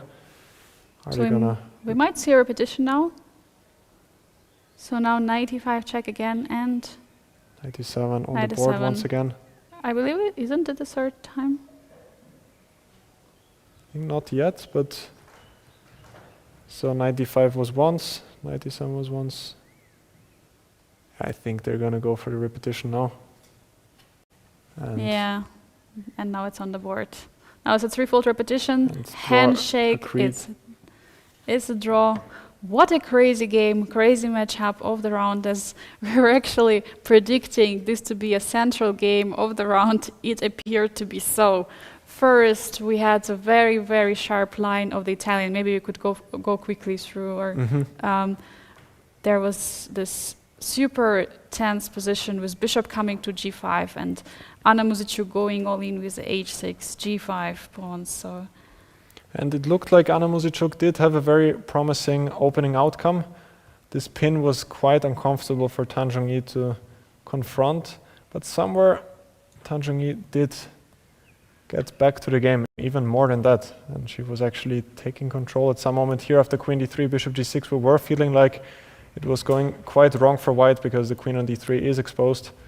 And it's looking like d5 is coming, but well, Zhongyi continued fighting. Bishop a2 was, I think, a very good decision, just prophylactically avoiding d5. And knight d2, another very interesting decision, just giving up the pawn on c3, but it turned out it was not so easy for black. And somewhere around here it did go wrong. Where do you think was the sort of decisive? Yeah, it looks like actually here at this moment after knight b4 it was big mistake, but it's not clear actually what was supposed to happen. Yeah, it was already difficult to... It was so complex, like everything is hanging on the board. Yeah, I think before we saw one moment, I think, was it knight e5, I believe, was maybe the best chance for black to keep the advantage. But Anna Muzychuk was already going pretty low on time here, and at some moment the former world champion did take over, but still very good defensive task absolved by Anna Muzychuk, who was able to hold quite a difficult endgame, I would say. Around here it was looking pretty close for white here, but Zhongyi had to push the d-pawn at some moment. I think it was around here, where d6 was sort of the only chance to increase the pressure. Still not clear if white, in fact, can be winning here. Yeah, absolutely incredible that this, it happened all the way to this endgame, and actually pawn on d6 became eventually a weakness. Yes, we can see later in the game. So after rook b4, black tried to find this, rook b4, trying to point out that there were some of the weaknesses on b2 and d6. And it was actually, maybe at some moment white could go in trouble. Maybe we could quickly go and take a look at this rook d4 move. Yeah, rook d4 was interesting, because if white takes on d4, king takes d4, it could become a bit unpleasant since black's king is just so active, and he will probably be able to pick up the pawn on d6, and this pawn on a4 is just a long-term target later on. So I'm not sure if it would have been so easy after rook d4 to actually save the game. It's maybe also not a great idea to keep the rooks on the board here with rook e2 because the rook on the 4th rank is very active. Yeah, and again, as we can see, bishop has become a suddenly super active piece. So Absolutely. what happens after take? Maybe she had to go for this here, but king is so close to the b2 pawn. Maybe you don't even have to take the pawn Yeah. on d6. Maybe you can just run to c2 and try to grab the pawn on b2. absolutely. It looks quite difficult for white to hold here. Maybe a move like king e2, trying to bring the king closer. But I just realized that if we bring the king there, then there could be king knight d5, knight f6. Yeah, here white has Yeah, significant counterplay. so pawn has to be taken. Yeah, probably white would still be in time to secure a draw, because after king takes d6, there will always be king d4, and it looks like, yeah, white is going to be in time here. Yeah. So rook b6 was played, more probably safer option, and Also very sound move, yeah. yeah. And here I believe this idea of g3 f4 was super important for Tam, because after, in case, for example, rooks would be traded, the pawn on f5 would be secured as a weakness later on, because Yeah. the bishop is on the same color of the pawn. So g3 very important, and I was thinking here if black could try and go f4, trying to play for a win, just fixing Maybe- the pawns on the white light squares, but now the e4 square opens up for the knight, and it would become way more difficult to pick up the pawn on d6, so that was probably a bit too much here for black. yeah, too ambitious. Yeah, instead Anand Muzychuk made the correct decision, took on d6, and yeah, sooner or later the game ended in a draw. I think this move repetition was quite a logical outcome here. White could have also taken on a5, but I think that Zhongyi sort of decided that it was enough for today. She was in a lot of trouble out of the opening, then she had some chances, so I would say it was sort of a deserved end of the game. Yeah, I fully agree. It was a deserved result, definitely, because both players at some moment had some chances and both missed it.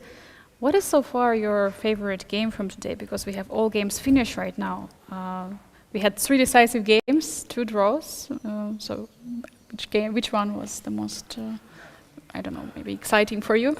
Well, exciting, I would pick probably Nurgyul Salimova's game, because, well, she just won seemingly easy after all, being in a bit of trouble out of the opening, but then to be the former world champion like this was very impressive, to say the very least. Also, Lela played a very nice game, using some inaccuracies by Olga early in the game, and then just converting the win without that many troubles, I would say, just keeping the position under control all the time. And of course, I'm also fascinated by Jiner's play. I mean, she was, as we said, with more than 1 hour on the clock after. Have it happened so far in this leg? I don't think so, right? I don't think so, yeah. 1 hour in the clock. This Yeah. is incredible. So, and Mariya Muzichuk's game against Nana Dzagnidze ended quite peacefully, I would say. So that was a very solid, well-played game by both of them. So again, 3 decisive results today. We're seeing, well, no boring days. We always have decisive results. So it's always great to see that. Yeah, and it's the middle of the tournament right now, so we still have 4 more rounds to go. The players, it's for some of the players like Nurgyul, it was very important to score the win because she had quite some upsetting days before. For some of the players, like let's say Mariya Muzychuk, she played some draws before already, so it was some normal result, normal game. But for the other players, like for example for Jiner, for Anna Muzichuk, and for Zhongyi, there is still some chances, because it's not only this leg what matters, but also overall standings in the FIDE Women's Grand Prix altogether, because all these 3 players still have chance, by winning some points, to surpass the 2nd or the 1st place, because currently Garechkina and Hampi Konera are leading. But it feels like that Hampi is going to be surpassed by someone for sure in this leg. What do you think? Yeah, especially the way that Anna Muzichuk is playing, she would be one of the main contenders for me to surpass her.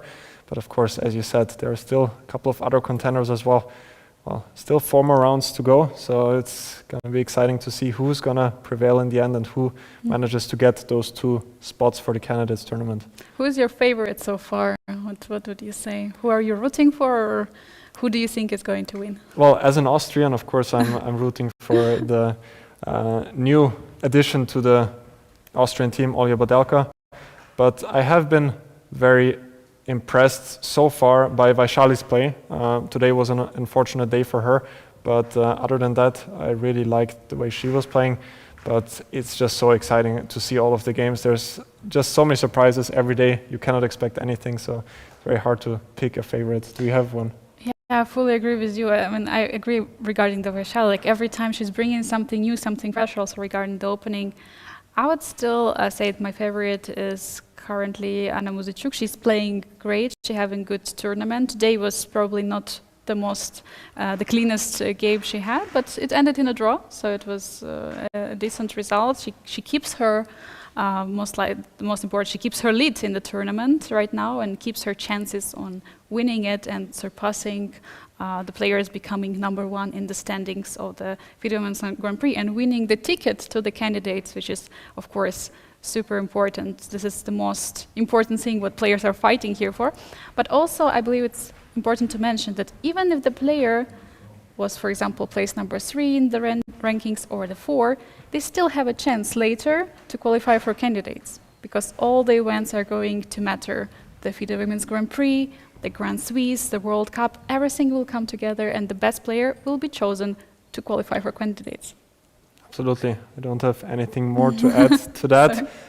Maybe we should announce tomorrow's stream where you're going to be commenting with quite a legend. Can you tell us something about that?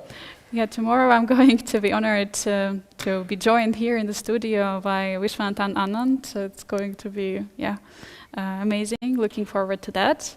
But I'm thinking that we might still have some interview right now, or I'm not sure. I don't think so. No, we're. So I think we're through for today, yeah? So. No, there.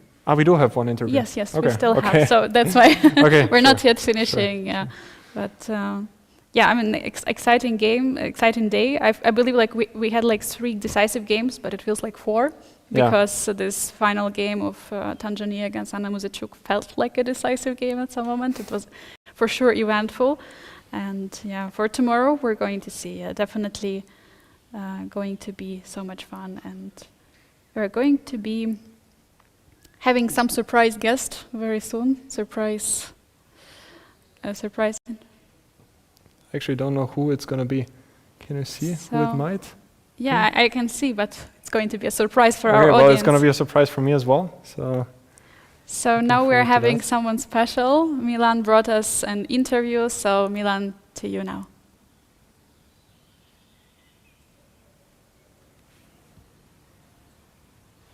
Go. What a spectacular day here in southern Austria. The 5th round of the Women's Grand Prix has just finished. We have 3 games ending with a winner, and 2 games ending in a draw. A fast day. Games have ended we've been here playing 4 hours, which is the fastest, shortest day so far. A lot of sharp games, a lot of twists and turns. To top it all, we have amazing weather, as you can see. We have an amazing guest here with us, Vaishali End, who just arrived today after this afternoon. Vaishali, thanks so much for joining us and welcome. Before we start about the tournament, let me ask you, we're now playing in a remote area in a small castle in southern Austria. What was the strangest, most unusual, most unique place you've ever played chess in? It doesn't have to be a professional game, any game. I have played in some holiday resorts, on a beach, things like that. But even tournaments, I think I would have to say my 107th floor, the World Trade Center in New York. That pose, we didn't play there, but that pose we put with the backdrop of the whole city, that's got to be my top one.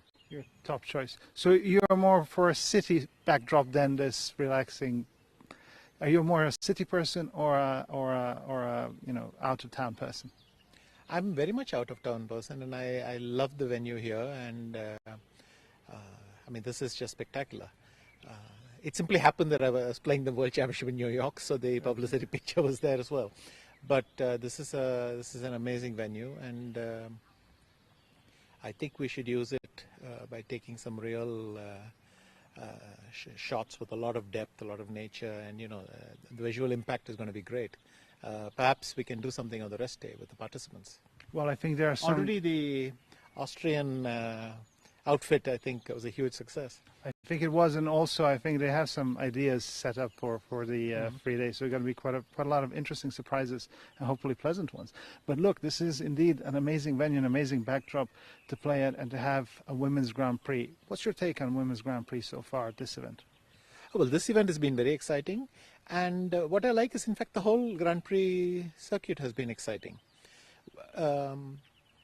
We have 3, and depending on the participation of 2 people here, maybe a 4th potential candidate for the 2 candidate spots, and I think it's going to be exciting till the end. We see that Anna Muzychuk is really taking her chances and fighting well. Jiner is showing what she showed also in Cyprus. She's very aggressive, really coming, developing fast into one of the best women players, and she handles setbacks. She comes back. So quite a dramatic Grand Prix, and that's what you can ask for. Dare I sense that Jiner is a bit of your favorite here? No, I'm very impressed by Anna Muzychuk as well. If you saw the candidates that she played in, she was getting fantastic positions, but somehow just not scoring. And I thought she probably had the most undeserved bad result there. So I'm very happy that she's showing her full strength here. And come on, Koneru Hampi, what an inspiration. I mean, she's really showing that her willingness to fight for the top spot is still undiminished. Well, Koneru Hampi, Harika Dronavali, great Indian players. We obviously have Vaishali here playing as well. Not here, but yes, but a lot of them. A lot of players. But outside of India, do you see anyone in women's chess as you're pinning your hopes to? It could be a big surprise. Big surprise is too strong. I feel that most of the players who are now at the top of the women's game, we know them already. They've been around for many years, and perhaps they need some time to develop into consistent top performers. And that again is the reason why any plan for women's chess is going to have to take the long term into account. We need to have circuits like the Grand Prix that showcase the best players, but then we need the women's world rapid and blitz championships, the World Cups, the Grand Swiss, and FIDE needs to keep increasing the prize fund and providing better and better conditions. In effect, we need a pull effect. We need people, we need young girls to say, that looks like an attractive career. These girls are doing something amazing, and that's glamorous. That's nice. I want to take part. And so this pull effect is very, very important. I think these circuits and holding the best tournaments at the best venues and so on, so that the World Rapid and Blitz often happens together. Things like that are very, very big steps. You're obviously involved deeply in this because of your role in FIDE as well. What are some of the things you've learned through organizing these women events and basically building up a new strategy about women's chess that you did not expect or didn't anticipate will be things that you will learn?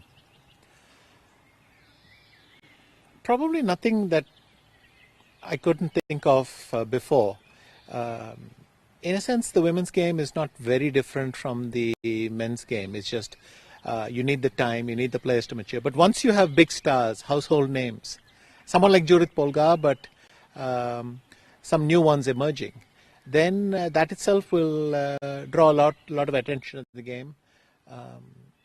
And in another sense, if you compare it to other women's sports, women's tennis, women's soccer and so on, you see that there's a fairly straightforward path to growing the game. I wouldn't say I learned something that I hadn't thought of at all, but it's about execution. You chart a plan and then you steadily execute year after year and consistently do better. But I'm glad that we have managed to get sponsors for all the legs of the circuit. The best women's tournaments are all sponsored, good companies, nice venues, and so on. So it's a good start. not to say none of this has been done before, but I feel that one of the commitments this team, especially the president, starting from his first term, made was we've got to stay the course and keep working with the women's game and make it much better. And I think we've done that, though I've only joined in the second part of that. But I think the plan is going well. But okay, that's when they increased from 4 to 6 Grand Prix, so maybe you helped in that way. But you mentioned Judith Polgar. How far off we are from getting another Judith Polgar in chess? She was really one of a kind. I believe that most of in fact, all the participants here could play a good game, and no one is surprised if they beat a grandmaster. Many of them have done so already. But I think the consistency and even that explosive effect where Judith also got to 26 something and she was strong. She was beating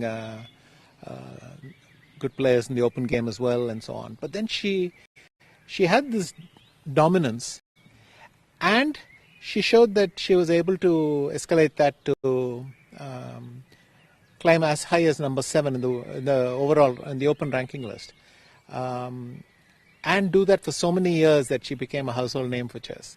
That is still some way off. But having said that, I believe this dual-pronged approach is very important. You need a thriving women's circuit where they get the attention they deserve, the opportunities, but they also need to keep competing in the open game, in open tournaments. I don't mean open tournaments, I mean tournaments where both men and women play, because that's the easiest way for them to raise their game. And thinking about, obviously a lot of questions are being asked about why we have women-only tournaments and women-only titles. Could you explain more the relevance of women-only titles? How do they help? Yes, you need to make it easy for them to play. And so just saying, look, you have to come and compete against the best right away, and there's nothing to start with. On the other hand, showcasing women's game allows you to enjoy that competition. We are also curious who's the best woman player. What is she capable of? What are they capable of? And see that. But again, these successes are something they can take, go back home, they get recognition for that. That again has that pull effect I mentioned. It inspires others to take to the game. Why shouldn't we use that as a stage? I always feel that these arguments are the equivalent of saying we don't need a ladder anymore. You need a ladder.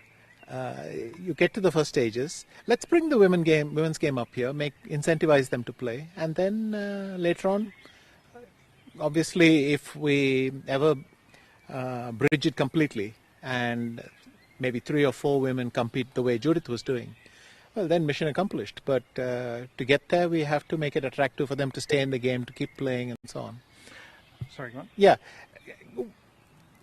The question of men versus women is the one thing that transcends geography and culture, because the effect, many of the challenges seem to be global. They're not restricted to this geography or this culture. They seem to be global. So I think it's important to get more and more women into the game, and I can't emphasize that enough. And that's why I think having a women's world championship, a women's circuit, and so on is very, very important. But as I mentioned earlier, they should, in the off season, so to speak, they should compete against the men. That's where they get tested the most. But we're seeing a new entry into the chess world for women in particular, but men as well, and that is for streaming. A lot of the players are choosing to opt more for streaming and coaching, but for a streaming career. We have the Botes sisters, we have Anna Crumling, we have people like that, and many who we don't know yet, but are up and coming. What's your take on that in general, and what does that mean for chess? It's possible you could make a case that women are good communicators. They're good listeners, they know what the audience wants, and they give it to them, and that's why they're successful in that role. Wonderful as long as the game grows. That's fantastic. And I don't see a contradiction. It's not like the women who would have played chess end up in streaming. They do both. Many of these women, the streaming, they compete as well. but the best women compete, try to see how strong they can get, and perhaps they even do a bit of streaming on the free time or join a couple of streams. You can't, it's not either or. You have to play a good game and you have to do public PR for chess. You have to communicate, you have to attract people. Both tasks are equally important.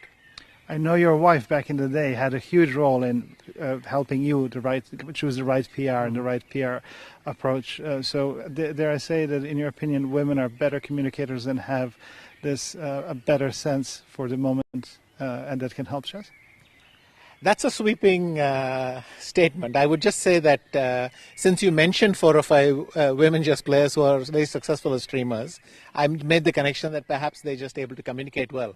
See, one of the challenges for chess is how do you make this game accessible to a non-chess audience? And knowing what to say, how to say it, simplifying it, not making it too easy but not talking down, all these communication skills are very important, and it just occurred to me that might be, but I'm not willing to make a scientific statement about it. Fair enough. And just finally, you earlier mentioned geography and culture. You are someone who travels a lot. You're going to Valencia after this, then you're going somewhere else. I'm just curious, 2 things. How many days do you spend away from home traveling? Do you know that? And secondly, how much of that travel is not connected to chess?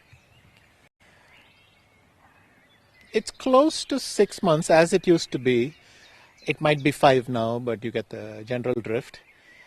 I take some vacations, and also when I'm in India, I'm traveling a lot. And a lot of that is for my speaking engagements or other things which are... Look, everything I get is directly or indirectly connected to chess. I can't pretend it's unique. But I do... maybe 20% of my travel is for non-chess reasons, and perhaps we include holidays a bit more. And do you enjoy being recognized, or do you prefer sometimes that people don't recognize you at all? I like both. I like my peace and quiet, but if somebody recognizes me, then certainly you feel a bit flattered, don't you? Excellent. Well, thank you very much. I'm sure after this interview, many more people will recognize you. Thank you so much for your time. Really appreciate this, and we look forward to seeing you here. Thank you. Thank you. Over to you, studio. It's been a great day here. Thank Hope you, everyone Milan. enjoyed It's it. just Thanks for watching. amazing to have such a high-profile guest like Vishy Anand, former world champion and one of the biggest chess legends of all time, here in Austria visiting the FIDE Women's Grand Prix. And as we announced earlier, he's actually going to be joining the broadcast tomorrow with my colleague, Angelika Volkova. So. Yeah, looking forward to it. It has been a very eventful day today, and we expect more to come tomorrow. At the already round number 6, the tournament is approaching to its end, so I'm looking forward to see you here. And actually, we'll see Felix in a few days after that. So looking forward to everyone to see you here at the same place, at the same time, at 3 p.m. Central European Summer Time here in Austria, for tomorrow, round number 6 of the final leg of the FIDE Women Grand Prix. Welcome to the most prestigious women's chess tournament, FIDE Women's Grand Prix 2024-2025. The final leg of competition is taking place in beautiful Austria. Watch daily video broadcast and see how the best female chess players in the world conquer chess peaks in the Austrian mountains.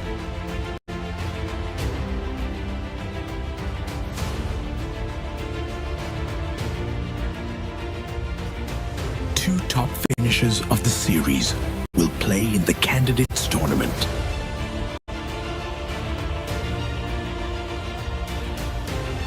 Join us every day from May 6th to May 15th on the FIDE YouTube channel.